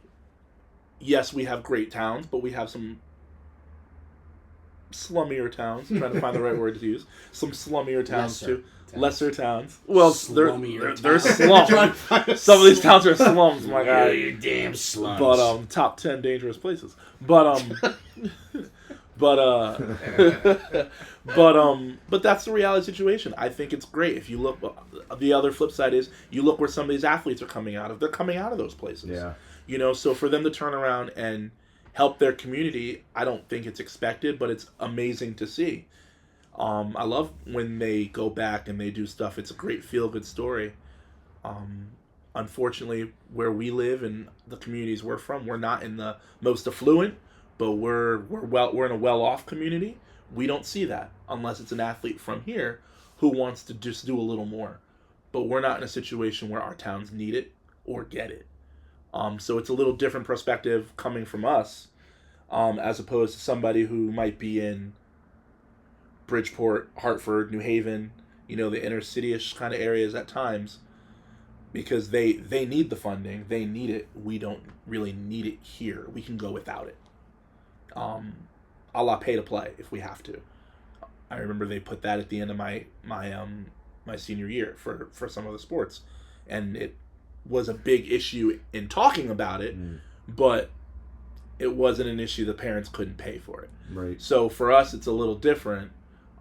In some of those cities, like you said last week when we talked about can anybody be a professional athlete, where the parents may not be able to pay for it, and then you get a superstar coming into your city who finances your next 10 years of sports. Yeah, it can happen. You know, it can happen. Opportunities are made that way. I think that's the best, and we hear about those stories. I forget who the NBA athlete, not NBA, or football athlete that came from LeBron's, one of his schools, that's in the league.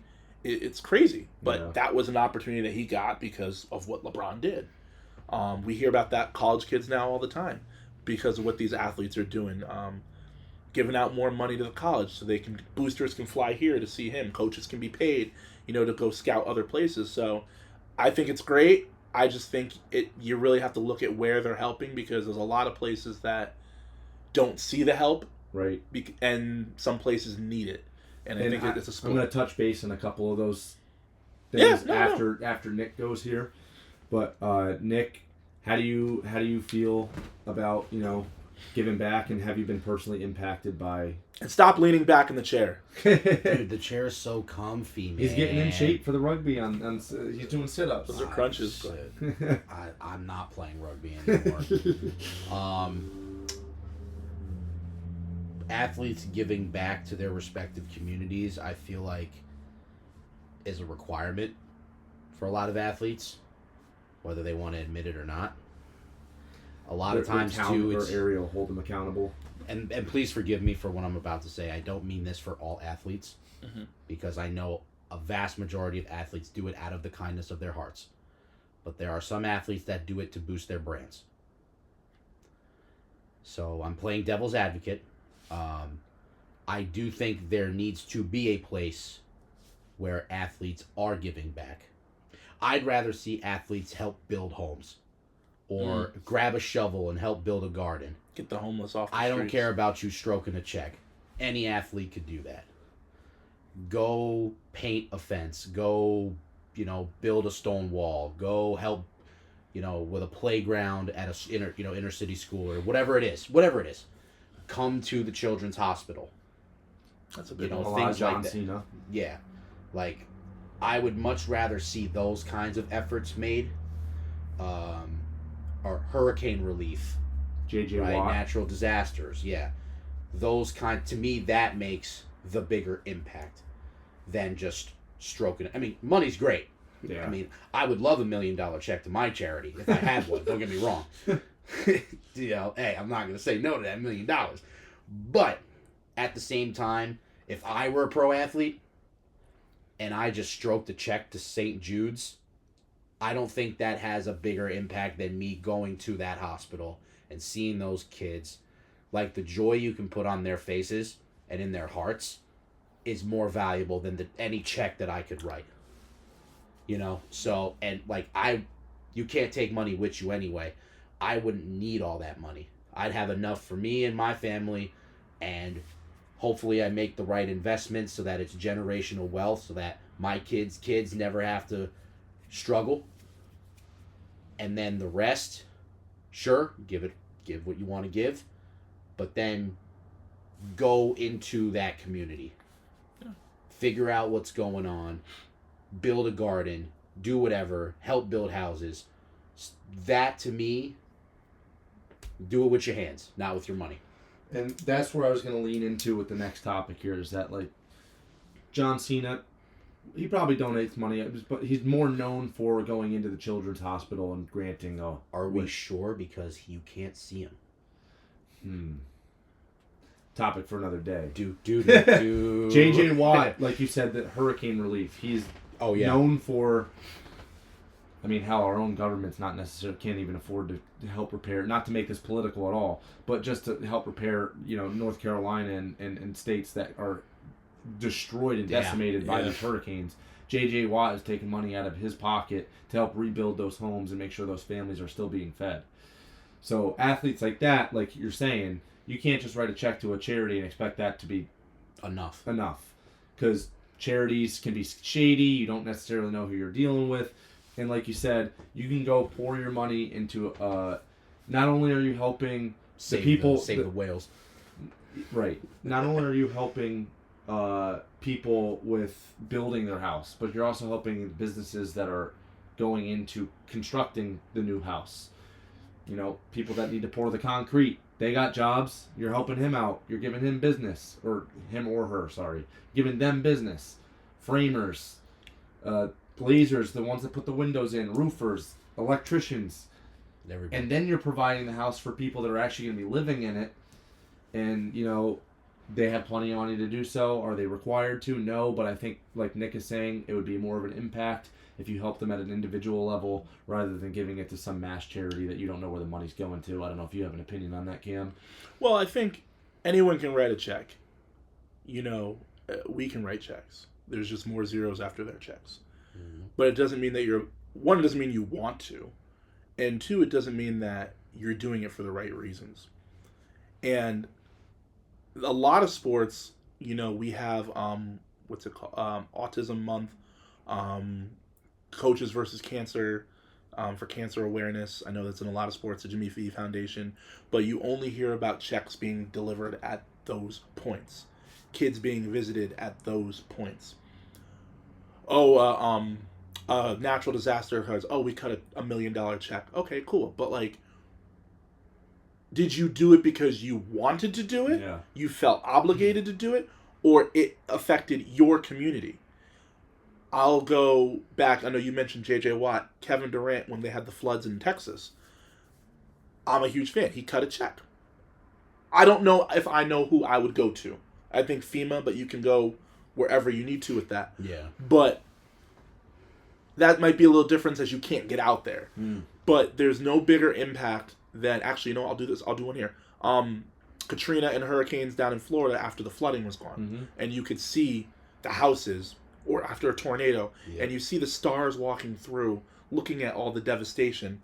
And that, I'll say 1 year's worth of salary, which is probably a drop in the hat for some of them. 1 year's worth of salary could probably rebuild about 100 homes. And that's the crazy part. It might be about what? I think Katie and LeBron and Steph at one point making $50 million a year. SGA might be 50, to be honest. $50 million donation. I'm not saying to make that. Yeah. But what you make in 1 year can fix a town.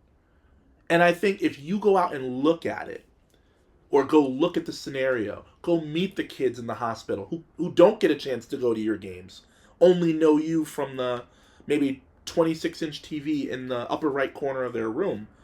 That's their relationship with you. Or what's the school? Is it Iowa that has a children's hospital across the street from the stadium?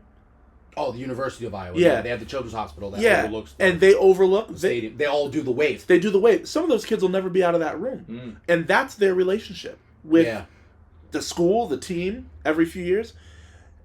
I think anyone can write a check, but going above and beyond is what will separate you from just writing your check. Because what do we see here now? You write checks and the money doesn't go there. You're not cutting another check. Your response is, well, I gave them money. What they did with it is their issue. All right, but then you're hoping that everybody's honest and everybody does things. That's not right. I mean, again, it's your decision. The real way is going straight to the source. It's your decision to do and spend your money how you want to. You earned it, but if you're gonna do it, go all in and do it. And from, another perspective here is that a lot of these people are fans and they pour money into jersey sales, they pour money into tickets, they pour money into paraphernalia like cups, spoons, knives, forks, stuff like that. All the merch that you could buy, that's their way of giving to you for providing for your favorite team. And obviously, when you become an NBA or NFL caliber player and you're making super max deals and whatnot, it let's say $75 might be like $75,000 or $750,000 to some of these players. Yeah, in relation to size of percentage of income. When you are a professional athlete, you have fans in all 50 states. Your impact is reaching. The more you do or what you do has an impact on somebody in some way. Yeah. So just because you play in Cleveland or LA doesn't mean that you go to North Dakota, you're not going to find somebody wearing your jersey or sporting your shoes. Yeah. You have fans everywhere.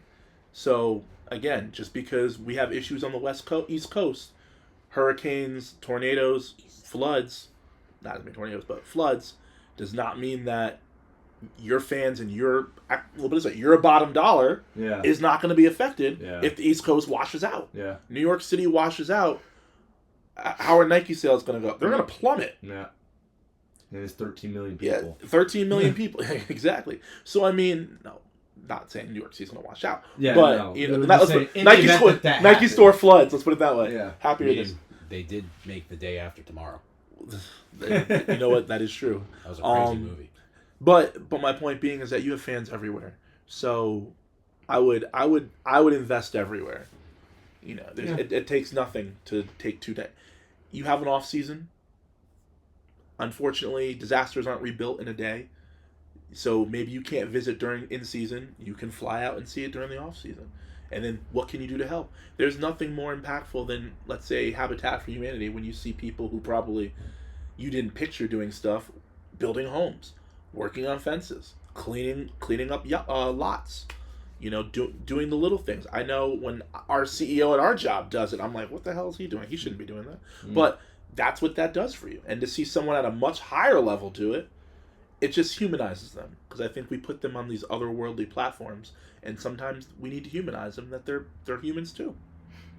And I also wanted to shout out Mark Cuban in this too, because before he sold the Mavs, he gave bonuses. I don't remember the exact figure off the top of my head, but to all the Dallas Mavericks staff. I want to say it was $5,000 to the staff. I will look it up. I unfortunately don't work for the Dallas Mavericks, so I did not receive that. I mean, I'm about to quit my job and go there if that's what he was doing, but I want to say I could be wrong. Mark Cuban gifted Dallas Mavericks employees a combined $35 million in bonuses. I don't know what that split was over the amount of employees they have.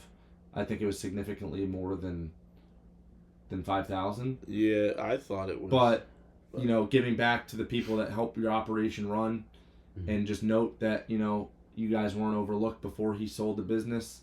Probably did that for tax purposes. I was just going to say it might be a tax evasion, but he's done that on every business that he's sold, which could still relate to that. But you don't have to take it that still, way. it's an act of kindness. And the best act of kindness is Texas is a no income tax state. True. So they got the full. So maybe there was no benefit. It might be a federal. Yeah, probably. But anyway, moving Shout on out to Mark Cuban though, man. Yeah, love you, dog. Please buy your team back. Or at least become the majority owner. Nico Harrison might look like a evil. Trust me, when it is my turn and we recap the NBA this with Jamie and Tommy in a few weeks. Trust me, we will be getting into that. Cool. I cannot wait. All right, all those topics. I know we all went through the DARE program. Like Truth or Dare? No, I mean Is that the Drivers Against Drugs Abuse, Resistance, wrong one. Education. Yeah. Which one was that in? So Moms. Or it might be Drug and Alcohol Resistance or whatever. No, it's Drug no, Abuse. alcohol Right? is considered a drug. So there you go. Yeah. Drug Abuse, Resistance, Education. Is that what it was? Is that what it is? Let's see, DARE acronym. I feel like we really. Well, no, I've been out of school for a while. This is all you guys. We've been out of school a while too, man. Yeah, no, Not you're like right, me. It's drug abuse. Yeah, Yeah. sounded right. Is that the black shirts with the red light? Yeah. Yeah, with the lion, right?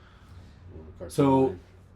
Looks like To this. set the stage lightly here, it hasn't even been that long. Maybe 8 years ago. Even it's less than 8 years, but 8 years ago till where it impacted my Steelers. Mm-hmm. Weed was largely frowned upon in practically all of sports. If you tested positive for weed, you were getting suspended, fined. Now it's lifted from, in I think all four major. I don't think it ever was really a problem in the NHL because Canada, but in all four major sports, it's been lifted as a banned substance, so you could recreationally use it. However, I think if you have an absurd amount of THC in your system, you still might get fined. You probably won't get suspended from the NBA. How do you guys feel about that? I know it's sort of a hot topic, but either one of you guys can take it first. So they removed it from it being a PED. Hold on.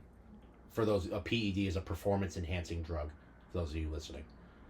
I don't know if it ever was a performance enhancing drug. I just think it was So is this more like a wellness policy or a drug abuse drug abuse policy. policy? Well, because it was Because THC was it's a controlled Yeah. substance. I mean, I personally am an advocate for cannabis and marijuana. I will put that out there. Not afraid to say it. I believe it should be legal everywhere.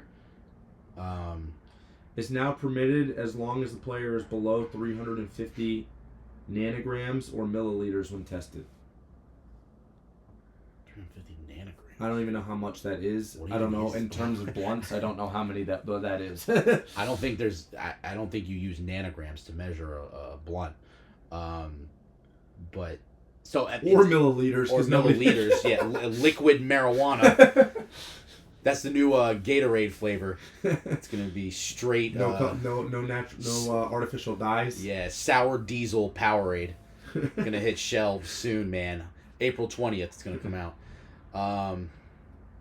No, I mean, it's tough because cannabis has its own subculture, whether it's in music, entertainment, sports. It's hard for me to be against it because, like, a lot of people believe it's so dangerous and it's this. I feel like a lot of people, when they think of cannabis, they view it in, like, the same category as, like, meth or, like, My mom. like ketamine or something that's dangerous or that it's a gateway drug. I know we passed the DARE program. I'm not telling anyone to smoke weed or whatever. You are responsible for your own choices.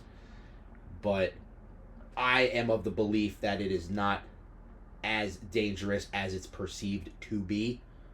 Now, obviously, smoking is bad for your lungs. Please be responsible with There are whatever other you- ways of Yeah, obtaining that. yeah, be smart with your consumption if you're going to consume it. Should it be a banned substance in sports? In my opinion, no. I don't believe that it enhances performance. Could it help with, like, recovery? I mean, sure. But if it's legal, it shouldn't be a banned substance. Now, I know the NFL, I believe, is considered a private entity, right? Do they get to just say you can't smoke weed because we're the NFL? Do they have that discretion? Yes, maybe.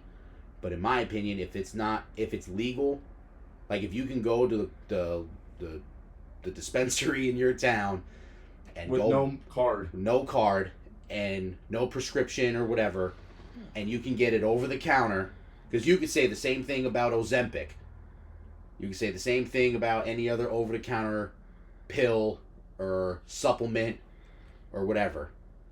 You know, to me, if it's legal, if you could go to the Walmart pharmacy and buy it over the counter, if you can go to the dispensary without a doctor's note and go get yourself some herb, I mean, it is what it is. Plus, if everybody can do it, you still have a level playing field. That's my opinion. Cameron. I had to research a little bit just now and just get a little more clarification on it. Yeah, so it looks like it's been removed as a banned substance. However, you know, they're still testing you for it. They want to make sure you're not codependent on it. They want to make sure you're not showing up.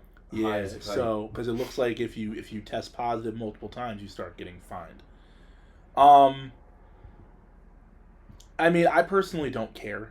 To be honest with you, you are at a sport and you're a professional athlete. You need to do what's best for you to do the best at your job, which is sports. If cannabis is going to help you, then I have no problem with you doing it. If it's giving you an unfair advantage, then that would be different. But I don't think it is. At least in physical sports, I don't think it does. If anything, it would help you with coming down and recovery, if anything. Right. But it's not going to make you hit anybody harder. It's not going to make you run faster. It's not going to make you jump higher. So to me, I don't care. It's what you do, all, and that seems personal. I'm more upset that we legalized it, but have punished people for doing it, and now those people are paying the price. So that to me is where I'm upset about it. I would have rather just kept it illegal, because that way you don't have to backtrack on anything you've done, because it's literally ruined people's careers. Literally in recent history, we've had multiple suspensions. And yeah, we've ruined careers, we've ruined outcomes of series and games and team trajectories because we've suspended for it in every sport. So it's either it should have been illegal the whole time, or just keep it illegal because you've already affected so much from it.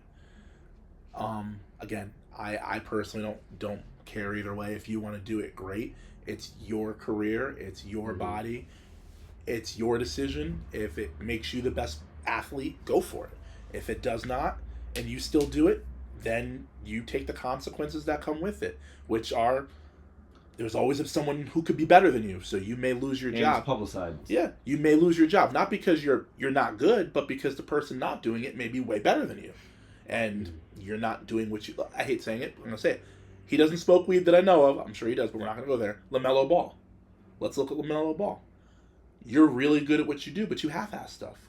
I'm never gonna pick you over somebody else. But if it comes down to it, and I have an opportunity to get you over somebody who may not be as good, yeah, I'll take you. But there's a stipulation there. And I think the weed is just a stipulation as to why we wouldn't do something. So, again, it's a personal choice. Maybe if the business or your team wants to throw something in your contract, that's up to them. You play for them. But I personally have no problem with it. I just feel bad that we've literally hurt people's careers because of it. We kept people out of the Hall of Fame. Some of them have passed away because of it. So they'll never see that righted. So I feel bad from that sense, and I say just keep it illegal, so we don't have to go back and play the shoulda, woulda, coulda game. And some people's lives have already changed for it, not being able to do it. So that's where I fall on it. Yeah, I mean, plus two, this is, I guess, a side comment. They'll find other things to use. Yeah. You know, Santana Moss, I don't know if you guys remember him. Shout out to Santana Moss. Please subscribe. He used to have Henny games. I don't know if you guys know what those are. But he would put Hennessy in his Gatorade in the locker room. So it would be, you know, he'd be buzzed and stuff so that it would help him not feel pain or whatever, right? Because if you don't want to take pills, you need to find some way to, especially like in the NFL, you're going through this rigorous schedule. Alcohol is not a banned substance. No. In the NFL. I mean, obviously if you have like a crazy high amount of it, sure. But, I mean... Well, let's look at it was The Last Dance with Michael Jordan, where he was out drinking and smoking cigars before the game and then turned around and played. Mm-hmm. I mean, Nick's right. You're going to find something to do. You will find something else. How you recover is the best for your body. Some players go out and get drunk and then sleep great. That might be how they needed their 8 hours of sleep. Some people smoke a lot probably after the game, and that's how they fall asleep. Yeah. We don't know what their body is going through, which is why I say I personally don't care. As long as you come back the next night and can replicate what you did, or the next week, to me it shouldn't be an issue. It's a level playing field either way. Unless your body physically can't take it, then it would be an unlevel playing field. But I mean, that's just your genetics at that point. And then, like I mentioned, I personally don't believe that marijuana is a performance enhancer. If anything, it hurts your game. Well, I think if there's any sport, I could be wrong. Look at Jamie playing basketball, bro. But I think if there's any sport, it would focus you. You might be able to make an argument, someone said one time, for baseball. But that, to me, would be it. I think cocaine was more baseball. Something that would make you, super focused. They had their drug of choice. Oh, they still do. Cocaine. Steroids. Cocaine was like the unrefined Adderall.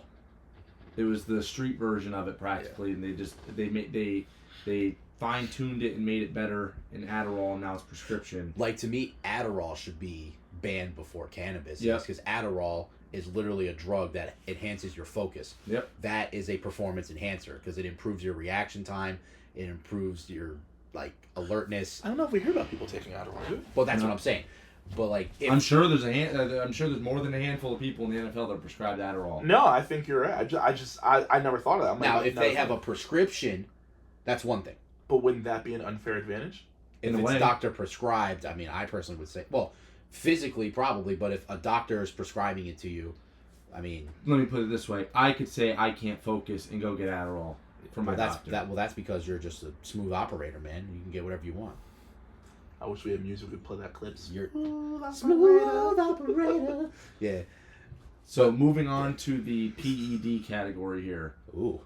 There is physical education. A proposed enhanced Olympics. I don't know if you guys have heard of these. Enhanced Olympics. Yes. So the proposition was it's a multi-sport event like the Olympics. But it allows just people on drugs.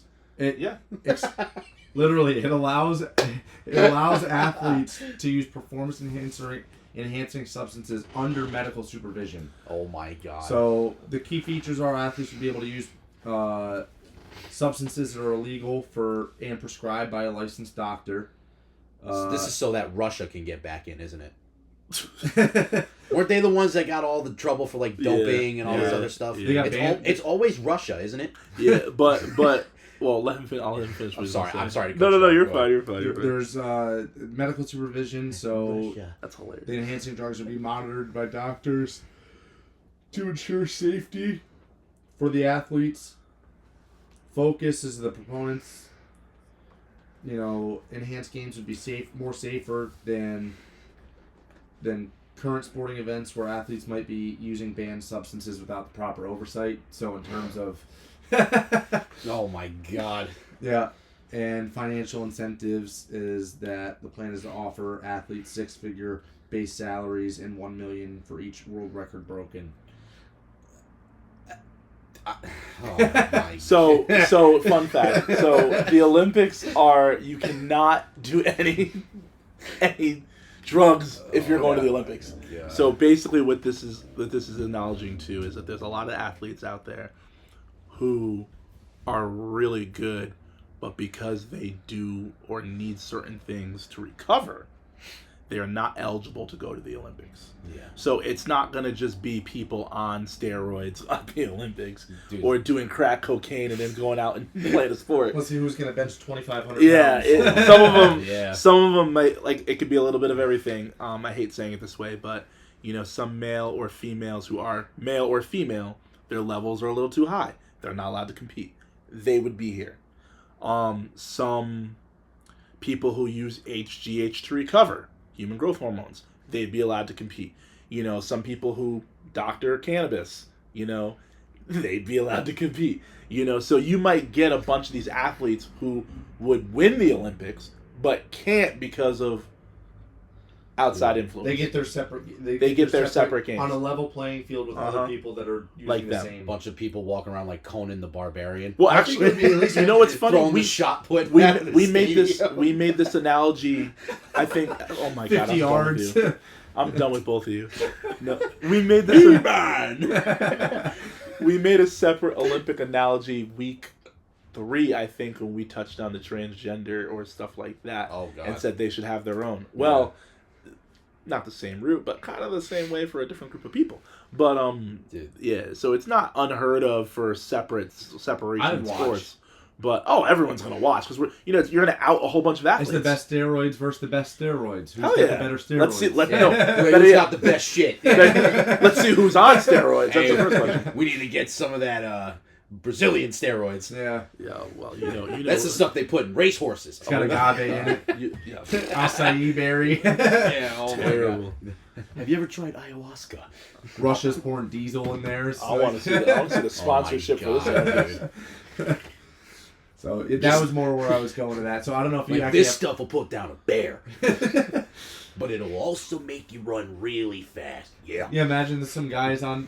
He's running track on PEDs and he can't come down off. He's sprinting down the last one. Dude, you're gonna literally see like the blood going through his veins. You gotta use a horse tranquilizer on him as he's coming across the finish like line. a symbiote, like Venom, just coming out. That's crazy. I don't think. Yeah. We're about to see some superhero shit. 315 on the curl. But yeah, no. I think people are wondering what are your limits if you're on, like how fast, how far, how much can you do something, and that's what that would bring out. What was that Kobe commercial? Like, are you the same animal? Oh, the different beast. The one with Kanye. Yeah. What the fuck does that even mean, Kobe Bryant? You're welcome. You're welcome. That's what the. So you basically be able to see what the human body at its fullest capacity with what we know could do. And it's basically like a software update. Yeah. Yep. Like the fastest internet update. It's people with fiber optics. It's basically what's. I am robot. Well, it could go the other way because your heart could explode when you're coming down. The my god! Yeah. So it when you are at that kind of level, you're pushing your body to the max, and to add a drug to that. We don't know what would happen. Anything can happen. Yeah. Just for the record, this is not a good idea. They're going to do it anyway, and I will be watching. And probably betting on it. Yeah.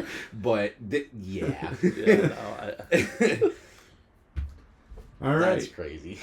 All right, so now we're going to transition to our first rapid, or sort of a quick question segment. I'm just going to call it rapid fire, and then give these guys as long as they want to Q&A speak on it. Rapid fire, and questions, answers. It's not as serious as we think, but I'd like you to answer as seriously as possible. We're getting set up. Yeah, Cam. We're going to start with question 1, and this is just a toss-up. You guys can both answer whenever. Should me-bounds be a stat? Who? Me-bounds? Oh, when you... Like Angel Reese rebounded herself. Oh. As long as it hits the rim, yeah. Yeah, I mean, it's a missed shot. Well, if it doesn't hit the rim, it should be a separate stat.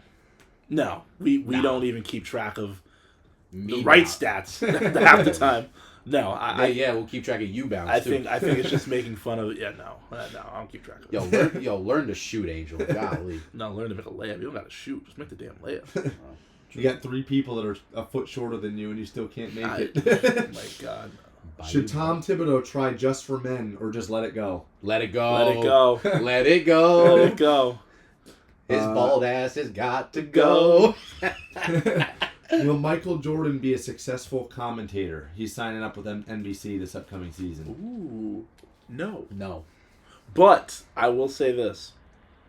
I think he'd be a great halftime storyteller. But I don't think he'll be a great commentator.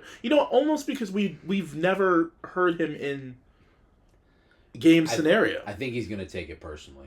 Yeah. No, literally, yeah. Well, I think the good thing is if you have him do maybe players who have not watched him play, maybe a younger group, I'd like to see him start off with college. Players who are young, who don't know his history as much as they probably should. Who he could commentate, who he may have to learn about them. I wouldn't throw him into the NBA because he's already got preconceived notions about those players. Do you think he's going to be a better commentator than owner? No. Okay. I'm just waiting for a hot mic moment where he's just like, He just remembers whose sneaker you're wearing. Well, I'm waiting for a. I would have dunked on his ass. It's gonna come out. I'm waiting for him to get Scottie Pippen's kid moment. Oh, Scottie Pippen Jr. My God! You know, so you might not be able to air that. I on mean, NBC. that's gonna be some interesting stuff. Like, yeah, my mom or my son is with your mama. Yeah, or he does a. That's not my mic. He does a Bulls game, and the Bulls are getting blown out. What's he gonna say? I think people will tune in because they want to hear him talk negatively more than they care about his commentating. I would have loved to see him commentate that Bulls comeback against the Lakers, though. That would have been a lot of fun. I think it would be fun if and I know they wouldn't sign him, I think Jordan, Shaq, Ernie, and Chuck oh my God, could be hilarious. Because I think the way you see Shaq rip on Chuck, that's just so funny. MJ does it too. So you get, and he's like, you got no rings. Oh, well, MJ gonna be like, yeah, you ain't got no rings. So what are you talking about? Shaq, you only got 5. I think it could be epic. So I think NBC's on the right path. I just don't think commentating is going to be his niche. Yeah. Does Davante Adams really eat Taco Bell like the commercials portray? No. No. I'm going to say yes. No. Because his face looked gross as hell when he's looking at the food. I don't know. I think he does eat Taco Bell because he was on the Jets. And it makes a lot of sense that once he got traded to the Jets, all of a sudden he's eating Taco Bell. So you saying the Subway commercial's coming out once he gets traded away from him? I think you're going to see him eating acai bowls, Boost bowls. No, he don't eat No, I don't think he eats it like crazy, but I'm sure he dabbles. I think he'll get a what is it, a cheesy gordita crunch. Well, he may, you know what? I think gordita crunch every once in a while. He probably gets it for free, but I don't think he probably likes Baja Blast. That's not eating, that's drinking. No, I know. I'm saying he probably goes every once in a while. That's probably his cheat meal. Probably just a Baja Blast, though. I don't see him getting the food. I think that's his cheat meal of choice. Like when your body is built, that food goes right through you. Hey, I'm not Devontae, sure. let us know. Please subscribe. What's your Taco Bell meal? We could tweet him. We should. We could tweet him. On a less respectful note, Uh-oh. Will Trae Young ever not be colder than an ice tray and win the NBA Finals? He will never win one in Atlanta. Not as presently constructed, and he's been in the league how long? He's the same amount of years as Luka. He was the same draft. 20 exchange players. 8. No, was it 18? 18 or 17? 17. Luka's 27 or 26, so he came in when he was 20, 21. I'm saying, what year did he get drafted? Yeah, I know, but I'm just saying that's like 5 years ago. It was the It's bubble. It's been at least 5. So 5 years. I think 6 years because I think he was here before the bubble. Yeah. No, that might have been his rookie year, the bubble. So 5 years. Still. Yeah. Yeah, he ain't getting one as presently constructed. Yeah, I don't think Atlanta gets one as presently constructed. I'm not sure he gets one. Period, to be honest with you. Unless he goes to, like, Golden State or, like, L.A. I don't think he'll carried to a championship. Yeah, I don't think he'll get one being the man. No. Okay. Now, if you want to trade him out for Damian Lillard and rebuild and pair him with Giannis, that could work. That would be interesting because I think Giannis is due another ring. And if you build the right... I think Trae Young could be that missing piece in Milwaukee. Or put him on the Clippers, let Harden off the ball. No, that's 2 players who don't play defense. No. Harden ain't that bad of a defender. And final question. Uh-oh. Charles Barkley said that he would not do Inside the NBA on any network besides TNT. Uh-huh. Does them moving to ESPN/ABC show that money can matter more than loyalty? Yep, because the mouse has unlimited pockets. And what I mean by that is Disney owns ESPN. And the mouse is rich and does not care. So I'm sure he said no. And the mouse put a few more zeros after it, and he said yes. Well, wasn't he talking about retiring too? Yeah. Yep. At a certain point. Again, it was at the end of the contract with TNT. That he was going to retire. retire, and now all of a sudden, all 4 of them are going to go to ESPN. Well, I remember one time he was talking. He was saying something about Kendrick Perkins, Yeah. Talking about he's like, well, they've been damn fools, but we're also going to be fools because we're working there next year. He calls it that the other network. Yeah. The other network that we're going to work for next year. But that's the thing. It's like you have all these plans. A damn idiot. Until someone pays you. Yeah. You know, Nick, let's go to the tap room. All right. All right. And if Nick said no, it's like, okay, I'll give you $100. No, I'm going home. I'll give you $1,000. I'll meet you there. Like, I mean, you could honestly, you just bought my lunch. I'd go. Free food's free food, dude.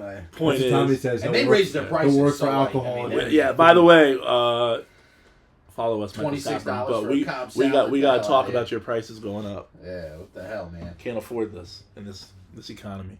But the mouse just gave him more money, and he made a business decision. That's all that was. Anybody else would make that decision too. Yeah, I want to see Chuck on my TV. He's entertaining. He is.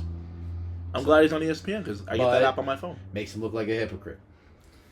All right, well, to wrap up, we're going to hit our next 2 and final segments that are always a staple on the show. Yes. We're going to start with Nick's rants. Do you have one ready? I mean, I kind of ranted about the Knicks already, causing copious amounts of depression, especially Tom Thibodeau's hairline. No, I'm just kidding. It looks more like those paintbrushes you use in like kindergarten when there's only a couple bristles left. I do, or like the ones that are just jutted out, like the flying V from the Mighty Ducks. Tibbs, love you, man. You know, I would play for you if this were 2007. Unfortunately, you gotta go, man. It's been real, it's been fun, but it hasn't been real fun.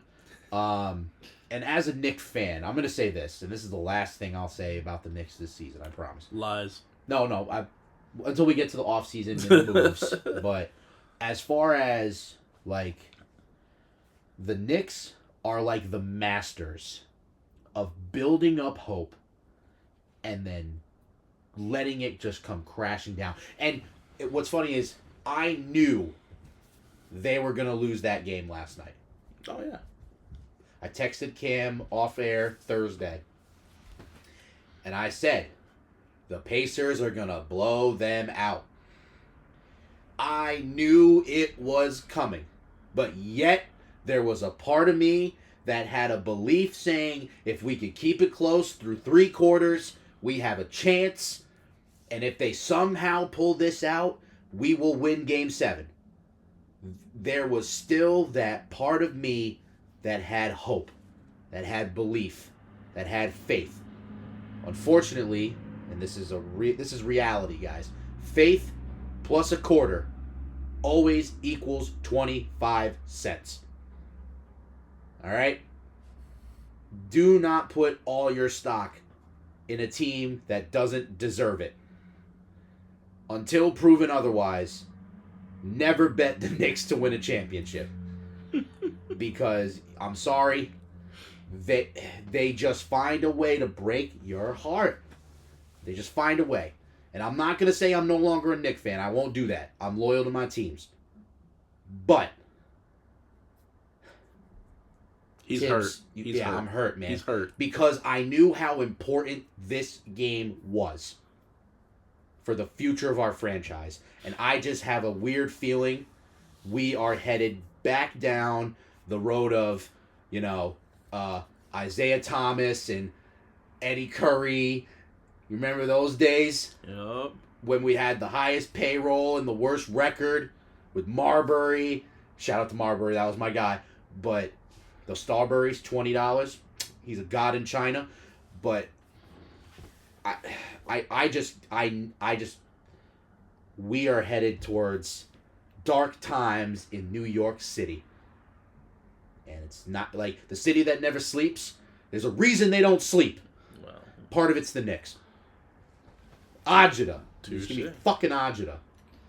Cam, you got a pick for the week? Your Cam Jam? Oh, do I have a Cam Jam this week? You know what? Honestly, it's a light week. I mean, Can I insert something here? Yeah. It's still going to be orange and blue skies. It is not orange and blue skies. No, it is going to be orange blue skies because OKC has those colors too. Yeah, no. Well, good for Hartenstein for getting the fuck up out of there, man. Yeah, got his money. Yeah, but I'll co-sign on that. I think if you're gonna start, well, we didn't discuss it. So if you want to watch the NBA Finals, I think Game 1 will be intriguing. But I think once OKC settles in, I hate saying it, I don't see this as a series. No. I will be generous and say 5, but I would not be surprised if it was a sweep. But I do think that Indiana will steal Game 3 or 4, probably Game 4 at home. A gentleman's sweep. And then I think OKC will, if they steal Game 3, OKC will come out and win Game 4 to close out at home. So that would be it, but that would be my thing. And then I got my trivia question for both of you after. Oh, right. Yeah. You ready? You got it right now? I got it right now. Are you ready for it? Yes. Don't forget, raise your hand. And put your foot down, or phone down. Yes. My feet are down, sir. All right. My question. Ready. Only one NFL team has their logo on one side of the helmet and not on the other side. What team is this? Let the audience sit for a few seconds. Can I ask him? He raised his hand first. I think I know what it is, but... What do you think it is? Steelers? It's Pittsburgh Steelers. It is the Pittsburgh Steelers. I chose that one because I'm like, well, Matt's a Steelers fan, and Matt is moderating, so let's see if he gets his team. At least I knew it. That was true. I was shocked you didn't know it. I was like, ooh, Matt, you look at these helmets every Sunday. You're not a real fan. I also was starting to think, because I was leaning towards the Browns for a second, because I don't think they had a logo on the side of their helmet at all. They do not. They don't. Yeah. They're the only team that does not. So in case that was your next trivia question. No, we'll answered prematurely. Next week's we'll switch it up to something else. I like doing the trivia questions. We're gonna see what you guys know. Well, we are we are just over the 2-hour mark. That's typically our sign-off point. We want to thank you. Please like, comment, subscribe. We're on YouTube, Spotify, and we will see you here next week. Deuces.